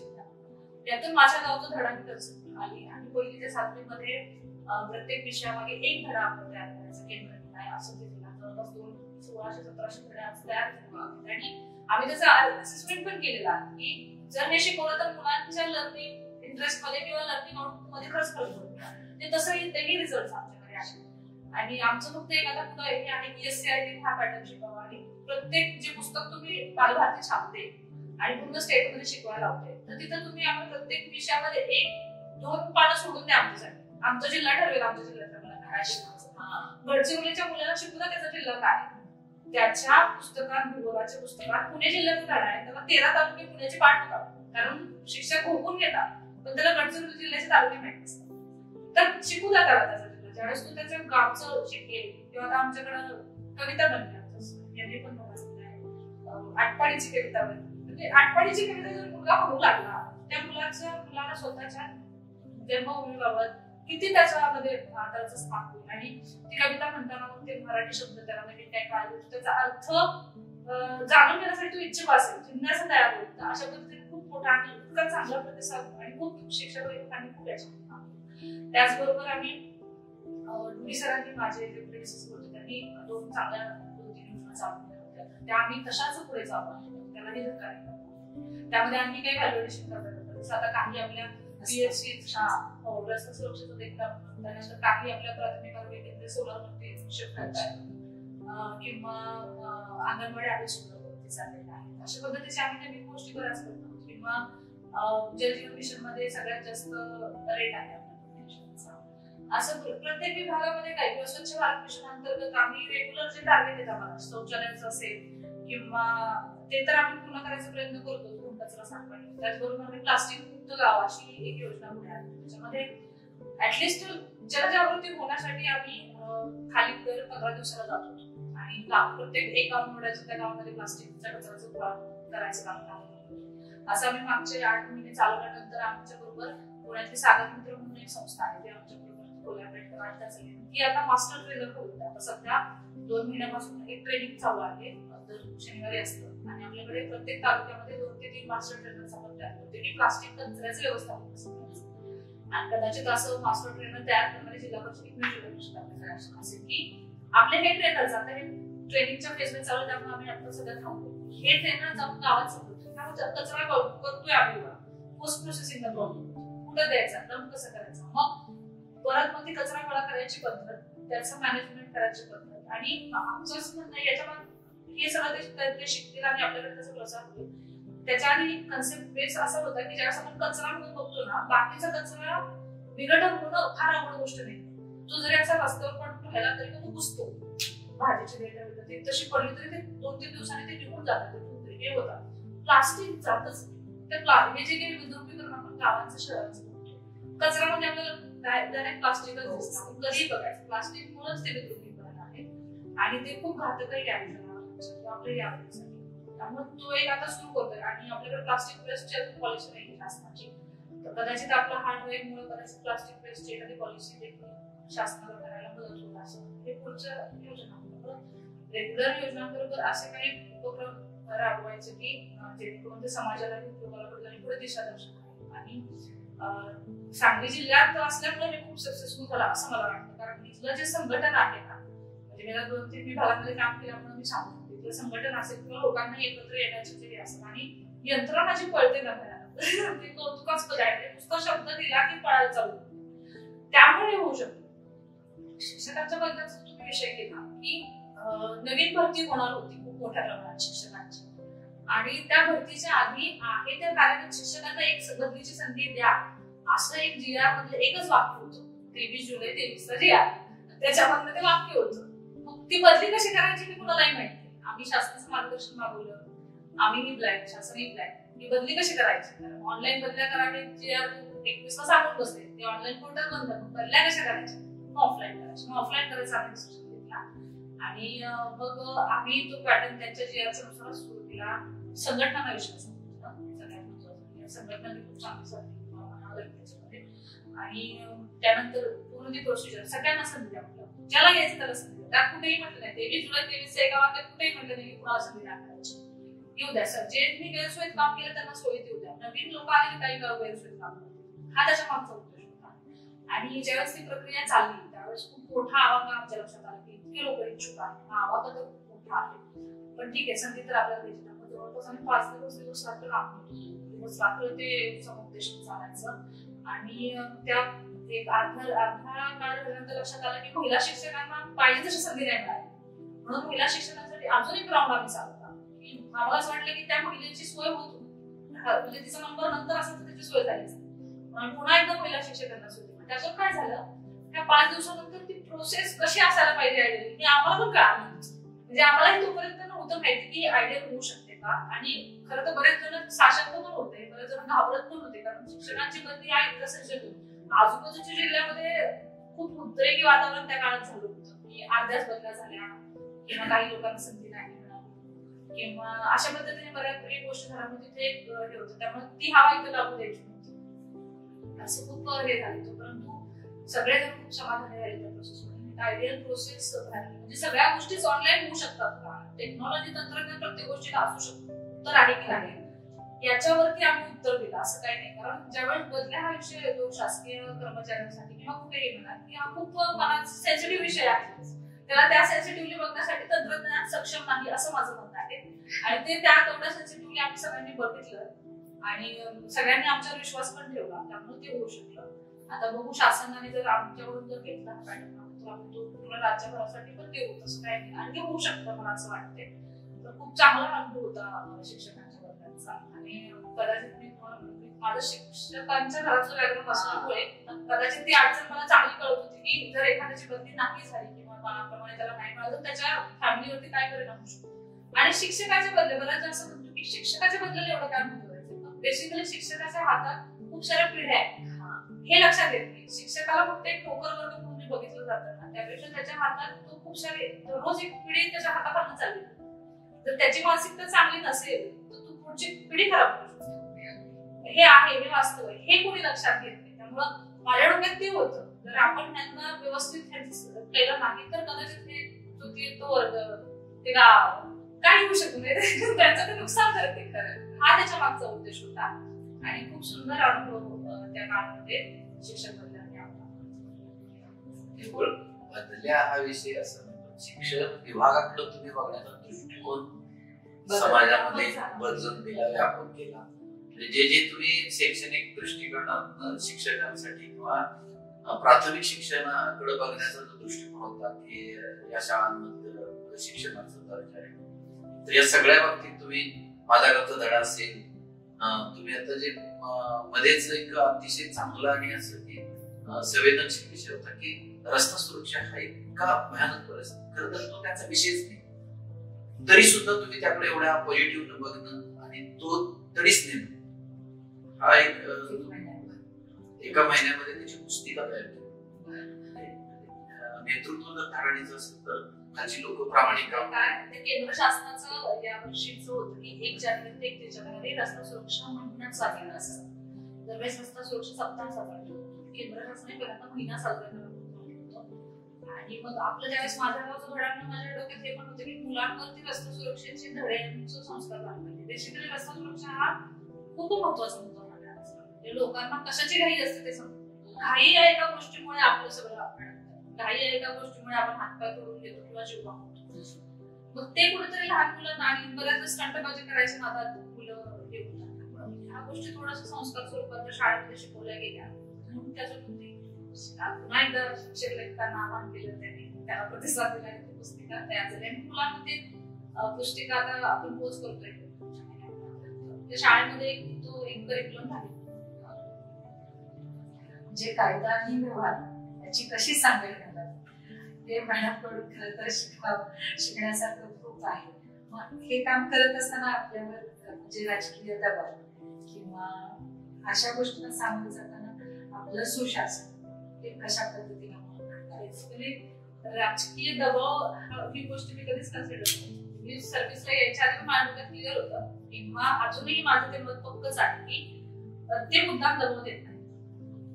त्यांच्या जागेवर तुम्ही गेला तर त्यांच्याकडून काही गोष्टी बरोबर असणार किंवा त्यांच्याकडून पण नवीन काही गोष्टी शिकण्यासारखं. म्हणजे प्रत्येक राजकीय लोकप्रतिनिधित्व एवढं मोठं बनतं याला काहीतरी कारण असेल, कारण ते इतका मोठ्या समाजाचं प्रतिनिधित्व करतात. लोकांना त्यांच्याकडे काहीतरी गोष्टी भावत असेल म्हणून ते त्यांना मतदान करत असते. आणि बऱ्याचदा कधी कधी त्यांचे ओपिनियन बरोबरही असतात, कधी कधी त्यांचे चुकीचे असतात, तेही मानू शकतात. परंतु चांगल्या गोष्टी त्यांच्या काय करायच्या आणि कधी कधी जर होत नसतील किंवा गोष्टी त्यांना समजावून सांगितलं तर त्या ऐकतात. तो तेवढा वेळेचा फक्त पाठ तोपर्यंत थोडस तसंच चालते आमची, असं नाही. पण मला असं वाटतं ते लोक म्हणजे मला एकदम सांगलीमध्ये खूप चांगला अनुभव आहे, धुळ्यातही मला खूप चांगला अनुभव होता. म्हणजे चांगलं काम करणाऱ्या अधिकाऱ्याला त्रास नाही म्हणजे हे धुळ्यात होतं इथेही म्हणजे मला बऱ्याच जणांनी सांगितलं चांगली खूप क्वालिटी ठीक आहे होईल, पण कदाचित आपण त्यांची बाजू समजून नाही घेतल्यामुळेच होईल, तरच होऊ शकतो. आणि त्यांनाही माहिती की अधिकारी म्हणजे त्यांचं 100% ऐकतीलच हे त्यांनाही माहिती असतं, कारण सगळ्याच गोष्टी नियमात बसतील की नाही याच्याबद्दल त्यांनाही शंका असते.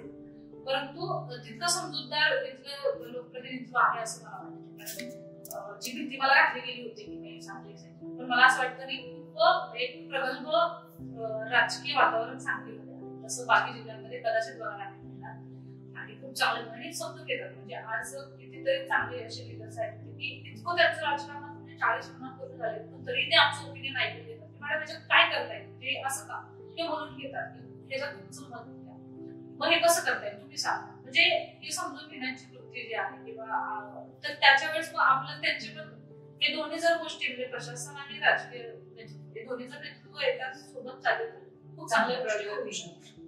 आणि तो अनुभव मला सांगितलं खूप चांगला चांगली अगदी खरं. आणि मला धुळ्यातले लोक तरी ते मला अजून बड्डेला फोन करतात मॅडम काय चाललंय म्हणजे इतकं त्यांच्याशी खूप चांगलं आणि अक्रॉस पार्टीज असं काही नाही की एकाच पार्टीच्या प्रतिनिधीबरोबर जोडलं किंवा तिथलाही अनुभव तिथलाही अनुभव असायचं की अक्रॉस पार्टीज सगळ्यांबरोबर असं ते पार्टीने फक्त लेबल झालाय पण सगळ्यांबरोबर तितकं चांगलं जोडलं. आता मला त्यांच्याकडनं कुठल्या गोष्टी शिकायला मिळतील किंवा खूप छोट्या छोट्या गोष्टी त्यांच्याकडनं कधी कधी एवढा प्रवास कसं करत असते इतके लोकांना तोड कसं देत असते. बऱ्याच मी कधी कधी व्हिजिट 30-40 थांबते अरे राजकीय लोक कसे एवढे व्हिजिटर्स अटेंड करत असतील किंवा मुंबई पुणे जाणं दिल्ली जाणं म्हणजे भयानक प्रवास आहे भयानक त्यांचा शेड्यूल असतो खूप सारे विषय एका वेळेस. इथे तर म्हणजे इथलं राजकारण तर सगळ्या क्षेत्रात सहकार असेल किंवा इथलं ग्रामविकास असेल किंवा असं खूप साऱ्या क्षेत्रात इथलं राजकारण प्रत्येक राजकीय प्रतिनिधीला बघितलं तर तो खूप साऱ्या एका वेळी खूप साऱ्या गोष्टी सांभाळतो. हे ते कसं करत असते तर ह्या गोष्टी शिकून घेण्यासाठी ते मला आवडते हे माझं म्हणजे थोडं माझ्या मनामध्ये चालू असतं त्या गोष्टी मी साधारण कुठे एक्सप्रेस करत नाही पण मी शिकत असते असं ऑब्झर्वेशन. म्हणजे संस्कृतीशी तुम्ही एकरूप होता त्या जिल्ह्याशी त्यांना वातावरणाशी. आणि खूप छान मुद्दा मांडला तुम्ही की जेव्हा राजकारणी व्यक्तिमत्व आणि अधिकारी वर्ग जेव्हा एकत्र येऊन काम करतील तेव्हा प्रगतीशिवाय दुसरं काही असू शकत नाही. आणि तुमच्या मध्ये असणारा आणखी एक गुण समोर आला आता बोलत असताना की तुम्ही एखादा अधिकारी म्हणून खुर्चीवर बसतात की तो मोठेपणा कधी जास्त वेळ डोक्यात ठेवायचा नसतो. समोर येणाऱ्या माणसाकडून शिकणं असेल राजकीय व्यक्तिमत्वाकडून शिकणं असेल तर ती शिकण्याची अखंड शिकण्याची वृत्ती आजही तुमच्यामध्ये टिकून आहे. एवढा सगळा प्रवास केल्यानंतर आणि या पदापर्यंत पोहोचल्यानंतर तर आज इस्लामपूरमध्ये आपण गप्पा मारत आहोत. तर इस्लामपूर शहर MPSCचं एज्युकेशनल हब म्हणून ओळखलं जातं म्हणजे स्पर्धा परीक्षा केंद्र म्हणून. तर खूप विद्यार्थी इस्लामपूरमध्ये शिकत आहेत स्पर्धा परीक्षांची तयारी करत आहेत. बऱ्याच जणांना बरीच वर्ष स्ट्रगल करावी लागत आहे. तर अशा विद्यार्थ्यांसाठी तुम्ही नेमका काय संदेश द्याल की ज्या माध्यमातून त्यांना पुढच्या काळामध्ये यशस्वी वाटचाल या MPSCच्या माध्यमातून करता येईल. यामध्ये जसं मी सांगितलं विद्यार्थ्यांनी काम खूप महत्वाचं आहे. तुम्ही का करताय तुम्ही जर ठरवलं आहे हे करायचं तर हे कशासाठी करायचं हा तो का मनात असलं पाहिजे त्याचं उत्तर तुमचं पक्का असलं पाहिजे. आपण काम ते जर पक्का असेल तर तुमची जी आपण अंतःप्रेरणा म्हणतोय ना ती मग तेवत राहील. ते काम पक्का नसेल तर ते तेवत नाही राहणार मग तुम्हाला वर्ष कमी लागतील कदाचित. आणि हे समजून घ्या की इथे लाखो मुलं बसतायत आणि एकदम 50-100 मुलांची मग बऱ्याचदा आमच्यासारखे सो कॉल्ड यशस्वी लोक तुम्हाला समोर दिसतो परंतु जे नाही झालं त्यांचं काय हा विचार कोणी करत नाही. कदाचित मी ती शक्यता मी जसं म्हटलं ना ती 1% शक्यता मी ठेवली होती की कदाचित मी तिथं नसेल तर मी फेल कॅटेगरीमध्ये नक्की असेल त्यावेळेसच्या. तर मग ती तसं असेल तर मग माझ्या पोटापर्यंत काय हे माझ्या डोक्यात होतं की माझं चांगलं चालतं माझ्याकडे माझी दुसरी सोय आहे तर तो प्लॅन बी आणि प्लॅन बी तयार ठेवलं म्हणजे तुम्ही तो एक्झिक्यूट करत असाल नसाल पण प्लॅन बी तुमच्या सोबत असेल की मी हे 3 वर्ष करेन 2 वर्ष असं नाही करत माझ्याकडे हे आहे मग मी हे करेन. त्याने काय होतं तुम्हाला एक मानसिक स्थिरता मिळते. ते पुढे कराल की नाही ती गोष्ट वेगळी परंतु जर माझं 3 वर्षात हे झालं नाही तर हीच. आता मी 2-3 गोष्टी बोलले की तुमचं काम महत्वाचं असलं पाहिजे तुमची अंतःप्रेरणा असली पाहिजे आणि तुमचा हा प्लॅन ह्या 3 गोष्टी आहेत ना तुम्हाला मानसिकदृष्ट्या स्थिर ठेवायला आणि ते सगळ्यात जास्त महत्वाचं आहे स्पर्धा परीक्षांचा अभ्यास करताना. तुम्ही जर मानसिकदृष्ट्या स्थिर नसाल तर तुम्ही डिप्रेशनमध्ये जाल तर तुम्ही आजारी पडता. मग हे अभ्यास काय करायचं हे सगळ्यांना माहिती तो खूप करावा लागतो हे सगळ्यांना माहिती त्या अभ्यासाचं प्रत्येक विषयात तुम्हाला एक्सलन्स मिळवावा लागेल तर तुमचे मार्क्स वरती असतील हे सगळ्यांना माहिती आहे. त्यासाठी मार्गदर्शन देणारे विविध तज्ञ शिक्षक सगळीकडे आपल्याला, परंतु हे जे आहे ना, जो माणूस मानसिकदृष्ट्या स्थिर राहणार ते सक्सेसफुल असतो. आणि असेच मी बघितले मला जे माझे बॅचमेट्स म्हणजे टेम्परामेंट खूपच मानसिकदृष्ट्या संयमी असतात आणि खूप असं फार असं तुम्ही बघणार नाही कारण त्यांचं टेम्परामेंट चांगलं आहे. मग ही जी क्वालिटी आहे ना, आणि तुम्हाला आता मी ऑफिसर म्हणून इकडे बसलेली आहे, मी स्टुडंट म्हणून बसलेले असते त्याला चांगलं वाटतं नाही खूप आवड आहे, त्याच्यापेक्षा जास्त आवडची आहे. सुद्धा तुम्हाला जर परीक्षेला असतं तुम्हाला तोंड देताना एवढं तत्वबोध होत असतं, तुम्ही चेअरवर बसलं डिसिजन करता. आणि म्हणजे बेसिकली स्पर्धा परीक्षेच्या मुलांचा हाच गोंधळ आहे. आज खूप सारं मार्गदर्शन अवेलेबल आहे, सर्वांना माहिती आहे प्रत्येक परीक्षेला काय लागतं, एका क्लिकवरती सगळा डेटा उपलब्ध आहे. परंतु जे स्वतःच मानसिकदृष्ट्या शांत ठेवून आणि त्याचाच परिणाम शारीरिक हेल्थवरती पण होतो, या दोन्ही गोष्टी जर तुम्ही व्यवस्थित ठेवल्या तर मग ते व्यवस्थित सक्सेसफुल होतात. इथे मुलं कमी करतात, बाकी अभ्यासाला सगळा आणि मी सांगणार नाही कष्ट घ्यावेच लागणार हे त्यांना माहिती, त्या पर्यायच नाही. तुम्हाला ते 8 तास 10 तास अभ्यास करणं, ते परफेक्ट अभ्यास करणं. आणि बऱ्याच असं होतं आता मुद्दा निघालाच एकदम जर बेसिक त्यांचं स्पर्धा परीक्षांच्या तयारीच्या बाबतीत जर बोलायचं झालं तर मागचे हे सोडून देते मी, जर तयारीच्या बाबतीत बघायचं झालं तर आज मार्गदर्शनाचा एकदम स्फोट झालेला. तुम्ही युट्यूब चॅनल, टेलिग्राम चॅनल, अमुक बरंच काही मुलं कन्फ्युज व्हायला लागली नक्की काय. 20 वर्षापूर्वी असा काळ होता की एकदम मार्गदर्शन मिळत नाही म्हणून लोक ओरडायचे. आता मार्गदर्शनामधलं काय घेऊ असं मुलांचा प्रॉब्लेम झाला. बेसिकली मुलांनी याच्यामध्ये सिम्पली एमपीएससी यूपीएससीची वेबसाईट आहे, त्याच्यावर त्यांचा अभ्यासक्रम आहे, त्याच्यावर त्याचे मागच्या वर्षाचे प्रश्नपत्रिका आहे आणि त्यांना माहिती आहे की टॉपर्स जे आहे ते बऱ्यापैकी सेम बुक्सचा पॅटर्न तेच बुक्स आहेत, एवढेच बुक्स आहेत. तुम्ही पहिल्यांदा ते करा, ते व्हिडिओ वगैरे ते नंतर ती व्हॅल्युएशन आहे. जर तुम्हाला ह्याच्यामधून कमी पडून जर काही पाहिजे असेल तर मग तुम्ही इंटरनेटचा वापर करा, मग तुम्ही युट्यूब व्हिडिओचा वापर करा. एकदम स्पेसिफिक गोष्टींसाठी तुम्ही इंटरनेट वापरा की जिथून खरंच तुम्हाला क्वालिटी मटेरियल मिळणार आहे त्याचा वापर तिथे होणार आहे. कारण माझा जर प्रवास मी अभ्यासाच्या बाबतीत जर बोलायचं झालं ना तर मी सकाळी 2-3 तास, संध्याकाळी 4-5 तास, 8 तास माझा सरासरी अभ्यास असायचा. पण मी त्या काळामध्ये स्मार्टफोन बिलकुल वापरला नाही. मी स्मार्टफोन माझ्या 4थ्या अटेम्प्टच्या मेन्स नंतर ज्यावेळेस मला सिलेक्शन होणार होतं इंटरव्ह्यूच्या आधी मी स्मार्टफोन घेतला होता. माझ्याकडे फीचर फोन होता, असायचं मी स्टेपच्या क्लासरूम असताना मी फीचर फोन वापरायचे. तर की मला ते डिस्ट्रॅक्शन नव्हतं आणि इंटरनेट मला वापरायचं ना, मग मी लॅपटॉप चालू केलं, मग ते इंटरनेट. आणि माझ्या त्या 2-3 वेबसाईट ठरलेल्या होत्या की कोणत्या वेबसाईट मला वापरायची. मी त्याची क्वालिटी बघून ठेवली होती की ह्याच मला उपयोगी पडतो, तर मी तेवढ्याच वेबसाईट्स वापरायचे, बाकीचा पसारा बघायचेच नाही. तर मग किती वेळ आपण ऑनलाईन कंटेंटला देतो. तर हे एकदम असं स्पेसिफिक. आणि डिस्ट्रॅक्शन आणि पुढच्या मुद्दा म्हणजे डिस्ट्रॅक्शन खूप होते. हे वय एक तर मुलांचं असं असते 18, 20-25 वर्ष की तुम्ही खूप साऱ्या स्वप्नांमध्ये वगैरे पण असतात आणि मुलं आजकाल फार चंचल झालेली आहे. मग तुमचं डिस्ट्रॅक्शन टाळण्यासाठी पण तुम्हाला काही उपाययोजना करावी लागते की मग तुम्हाला सोशल मीडिया थोडं लांबच ठेवावं लागेल. सोशल मीडियावर पण काय करावं कारण तुम्हाला अभ्यास करायचा तर तुम्ही थोडं आज ना काय परत जाल सोशल मीडियावर. आज 1-2 वर्ष नाही राहिले तर फरक नाही पडत. तर सोशल मीडिया बंद करणं असेल किंवा फोनचं व्हॉट्सअप वापर, म्हणजे जे काही तुमचे रिस्ट्रिक्शन किंवा त्याचं कंट्रोल वापर तुम्हाला जमत असेल. मुलांचा वेळ, आपला वेळ कशात जातो हे समजतच नाही. वेळ निघून चालला एकदम परीक्षा आल्यावर लक्ष देतो आपण एवढा टाइम. तर दररोजचा वेळ आपला जायला नाही पाहिजे कशात.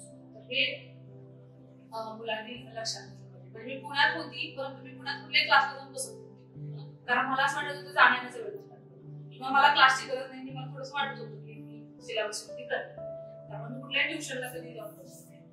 मी फक्त इव्हन मी युपीएससीचे मेन्सचे पेपरची टेस्ट सिरीज मी जॉईन केल्या होत्या, तर त्या पण मी ऑनलाईन जॉईन केल्या होत्या. का तर मग त्यांच्या सेंटरला जाऊन त्यामध्ये अर्धा तास प्रवास करायचा, त्यांच्या सेंटरवर ते 1 तास कोणी घालायचं. त्यापेक्षा घरी बसूनच मी 3 तासचा वेळ लावायचे, लिहायचे, त्याचा स्कॅन करायचे, पाठवायचे. कारण माझ्याकडे वेळ कमी होता ना, मी जॉब पण करत होती. मग वेळेचं परफेक्ट नियोजन मी तिथं करत होते की आपला एक्स्ट्रा वेळ नाही जायला पाहिजे. मग हे मुलांना जमलं पाहिजे. आणि मुलांना असं वाटतं की मी कोणत्या टॉपरची स्टाईल वापरतो. तर मला असं वाटतं की प्रत्येक मुलांनी जमलं तर तुम्ही 3-4 टॉपर्सना फॉलो करत असाल आणि कोणत्याही डोमेनमध्ये असतो, आपल्या युपीएससीच्या कुठल्याही गोष्टी किंवा युपीएससीच्या त्या दृष्टीचे काही टॉपर्स फेमस असतात किंवा चांगले असतात मार्गदर्शन, तर तुम्ही प्रत्येकाकडनं चांगलं घ्या आणि तुम्हाला जे सूट होते त्याच्यानुसार तुमची एक स्टाईल डेव्हलप करा. माझं एक एक्झाम्पल मी देते. पॉलिटिकल सायन्स मध्ये ऑप्शन होता UPSC आणि पॉलिटिकल सायन्सचे 1-2 सोर्सेस फॉर्म आहेत जे मुलं वापरायचे. मला आधीच्या वेळेसला मार्क नाही पडले होते. मला असं वाटलं की हेच सोर्सेस वापरले तर मला यावर्षी मार्क नाही पडले. मग मी माझे सोर्सेस वाढवले, माझे पुस्तकं वाढवली, जिथे गरज होती म्हणून मी पुस्तकं वाढवली. त्याचा मी अभ्यास केला. मी माझ्या स्वतःच्या नोट्स तयार केल्या. म्हणजे आधीच्या माझ्या नोट्स मध्ये ह्या मी स्वतः अभ्यास करून मी नोट्स वाढवल्या आणि त्या नोट्स वरती मला खूप चांगले मार्क्स मिळाले आणि त्यामुळे माझा रँक इतका वरती गेला. त्या नोट्स मी ज्यावेळेस गुगल ड्राईव्हवर टाकल्या त्याच्यानंतर अजूनही लोक माझ्या नोट्स वापरून रँक मिळवतात. म्हणजे बरेचसे मला टॉपर्स नंतर असे भेटत नाही, मॅडम आम्ही तुमच्या नोट्स वरती पॉलिटिकल सायन्सचा नोट्स. मग ते मी माझं स्वतःच तयार. तुम्हाला जर टॉपरच बनायचं असेल तर तुम्हाला स्वतःच काहीतरी तयार करावं, त्याशिवाय ते होणार नाही. प्रशासनाचा एवढा दबड काय आहे म्हणजे सगळ्या पातळीवर म्हणजे प्रशासन चालवतं, इकडे राजकीय माणसं असतील, लोक असतील, सगळ्यांना कधीतरी फ्रस्ट्रेशन येतं. असं कधी फ्रस्ट्रेशन त्यावेळेला तुम्ही काय त्यावर जनरली ना माझं म्हणजे मी सांगते माझा हा व्यावसायिक अनुभव खूप असल्यामुळे मी मेंटली पण स्ट्रॉंग झाले. बऱ्याचदा मी लगेच पॅनिक होत नाही. मी थोडंसं ऑब्झर्वेशन करत राहते, म्हणजे नक्की थोडा विचारही करत राहते की याचे प्रोज अँड कॉन्स काय. पॅनिक व्हायचे क्षण येतात परंतु मी लगेच त्यातून बाहेर पडते. म्हणजे थोडासा स्वभावाचा भाग आहे. मला खूप फ्रस्ट्रेशन आले, खूप डिप्रेशन मध्ये गेले, आपण हे कशासाठी आलो असा प्रश्न अजून तरी आलेला नाही. ती स्टेज अजून तरी माझी आलेली नाही आणि कदाचित येणार नाही असं मला वाटतंय. आणि जर आली तरी पण तो ह्या जॉबचा भाग आहे. तुम्हाला म्हणजे या सगळ्या प्रशासनामध्ये सुद्धा आपण वावरत असताना अनेक गोष्टी अशा येतात समोर आणि मग ह्या सगळ्या गोष्टी कधीतरी वेळ काढून आपण वाचावं वाटतं आणि असं हटके असं पुस्तक की जे आपल्याला हार्ट टचिंग करतं असं कुठलं पुस्तक की तुम्हाला जास्त आठवलं? पूर्वी मी मराठी बुक वाचायचे. माझ्या मराठीमध्ये भरपूर साहित्य आहे, सगळे चांगलं साहित्य आहे ते मी वाचलेलं आहे. एवढ्यात मी UPSC तयारीनंतर इंग्लिश पुस्तक पण वाचायला सांगितलं. लेटेस्ट मला जे पुस्तक सगळ्यात जास्त आवडलं तर ॲटॉमिक हॅबिट्स मध्ये पुस्तक आहे जेम्स क्लिअरचं.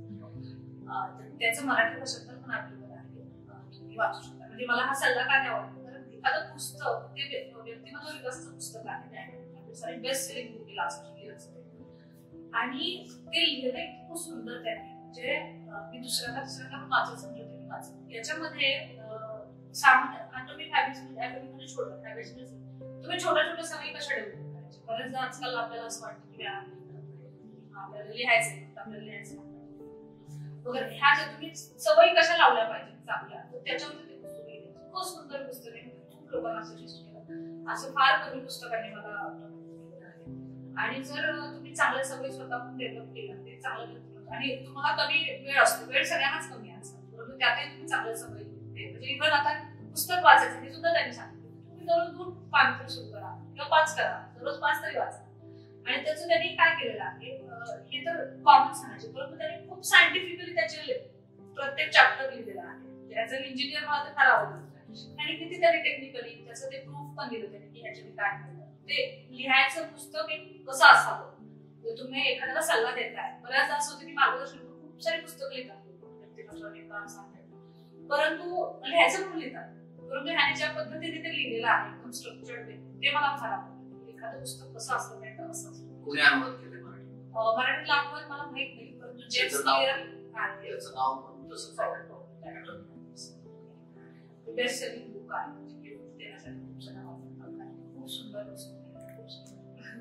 मराठीतलं कोणतं लेखक तुम्हाला आवडतं? मराठीतलं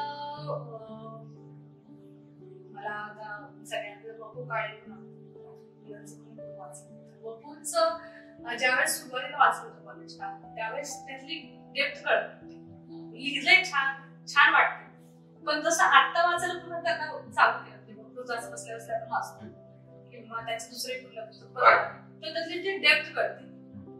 असं की हे असं का किंवा ह्या कॅरेक्टरने असं काम केलं असं किंवा त्यांचं फिलॉसॉफिकल वाक्य आहे तर त्याच्या मला केवढा होता हे आत्ता कळतं. म्हणजे तो लेखक असा आहे की कदाचित मला असं वाटतं की प्रत्येक वयाच्या वेगवेगळ्या टप्प्यावर वाचलेली तुम्हाला कदाचित वेगळा एक्सप्लोर होतो असं कारण मी खूप आधी होतो वाचलं म्हणजे लहान म्हणजे तोच काळा लागला असतो. 10वी-12वीला त्यांचे जे कथा वगैरे आणि नंतर त्याची डेप्थ आता पुन्हा वाचल्यावरती कळते की नाही खूप वेगळं आहे त्यांना, ते वेगवेगळं त्यांना काहीतरी वेगळं सांगायचं, त्याच्यामुळे कदाचित ते इतके प्रसिद्ध आहे. खूप मला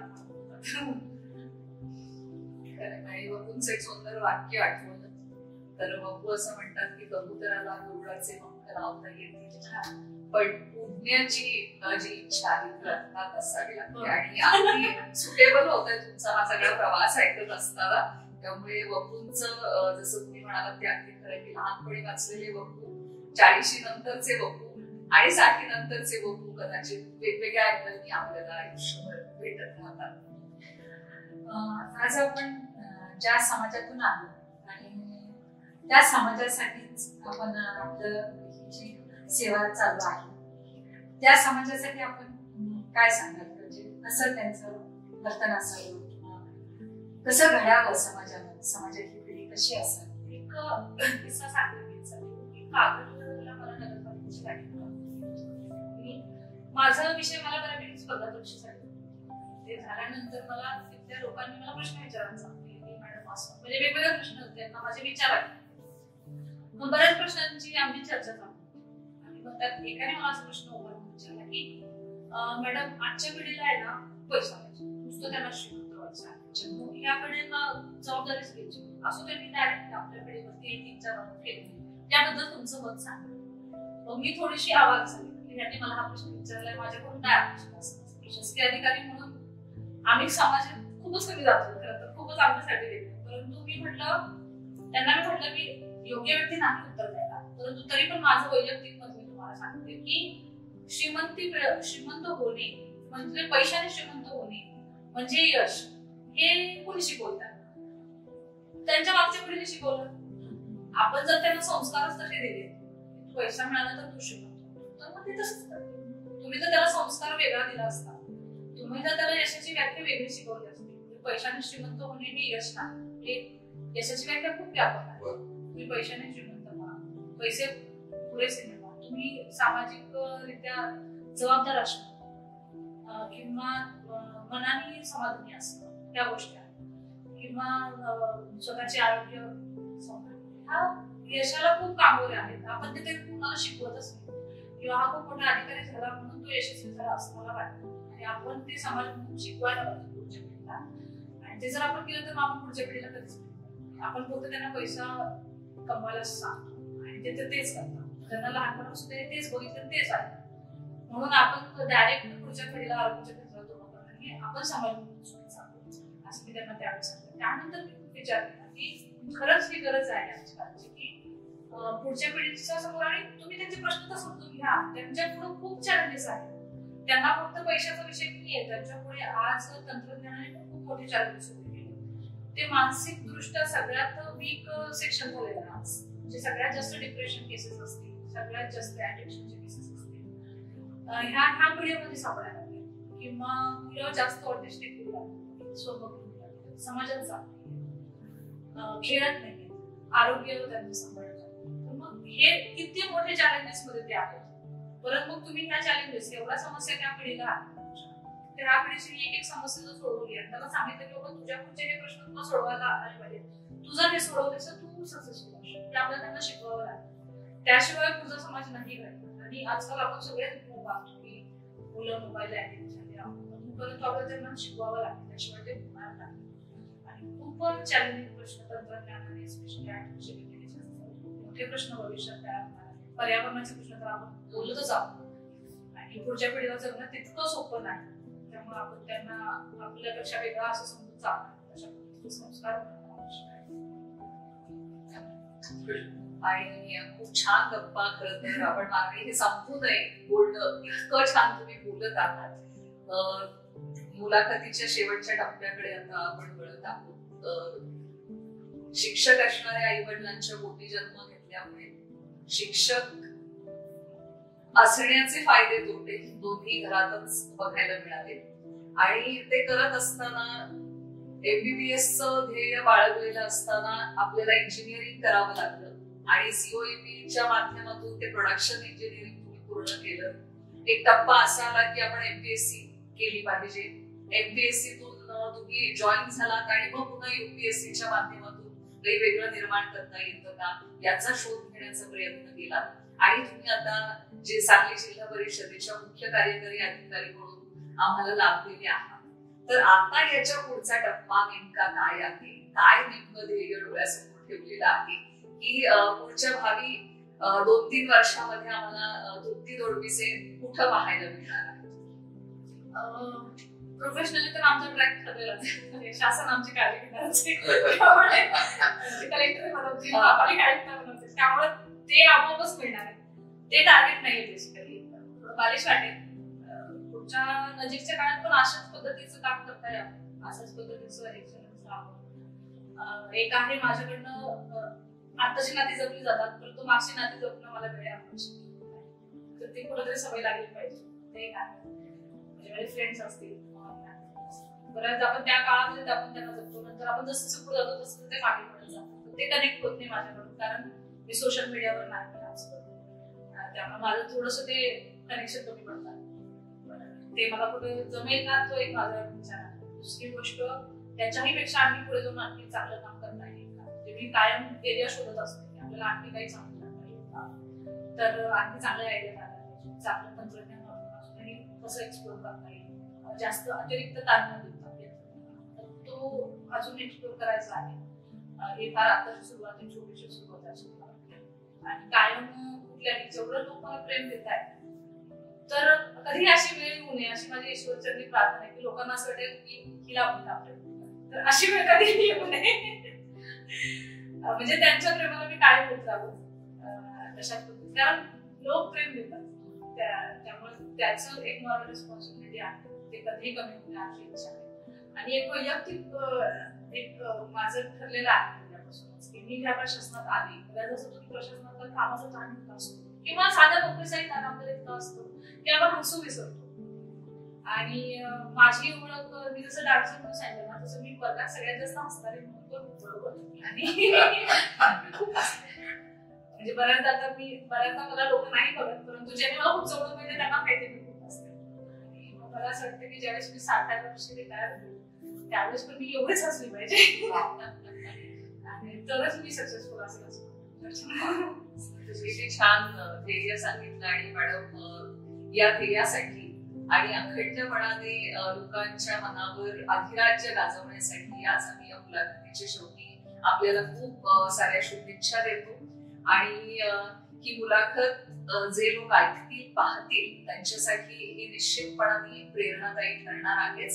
आणि म्हणूनच आज सांगली जिल्हा परिषदेच्या मुख्य कार्यकारी अधिकारी माननीय तृप्ती तोडवीसे यांच्याशी गप्पा मारताना एखादं पुस्तक आपल्या पुरतं सीमित असतं असं मला नेहमी वाटतं, पण जेव्हा एखादा माणूस आपण वाचतो किंवा उलगडतो तेव्हा तो 10 पुस्तकांपेक्षा जास्त मोठा असतो, असं आज ही मुलाखत ऐकल्यानंतर निश्चितच लोकांना कळेल. आणि या मुलाखतीसाठी माझ्यासोबत होते ग्रामीण कथाकार, कथाकथनकार बाबासाहेब परीख आणि डॉक्टर विमल माने मॅडम उपस्थित होत्या. तर आपल्या सर्वांचे मनपूर्वक धन्यवाद. आणि मॅडम प्लीज. तुम्ही मला खरं तर हा प्लॅटफॉर्म दिला त्याबद्दल पण मी खूप, कारण मला बऱ्याच असं प्रशासकीय सोडून असं वेगळा बोलण्यासाठी प्लॅटफॉर्म आम्हाला फारसे मिळत नाही, त्यामुळे तुम्ही मला प्लॅटफॉर्म दिला त्याबद्दल मी तुमचा आभार मानते. बराच वेळ तुम्ही माझं ऐकून घेतलं पेशंटली आणि पुढे श्रोतेही ऐकणार आहेत, त्यांचंही म्हणजे ऍडव्हान्स मध्ये त्यांचंही आभार मानते. मनापासून धन्यवाद. नमस्कार.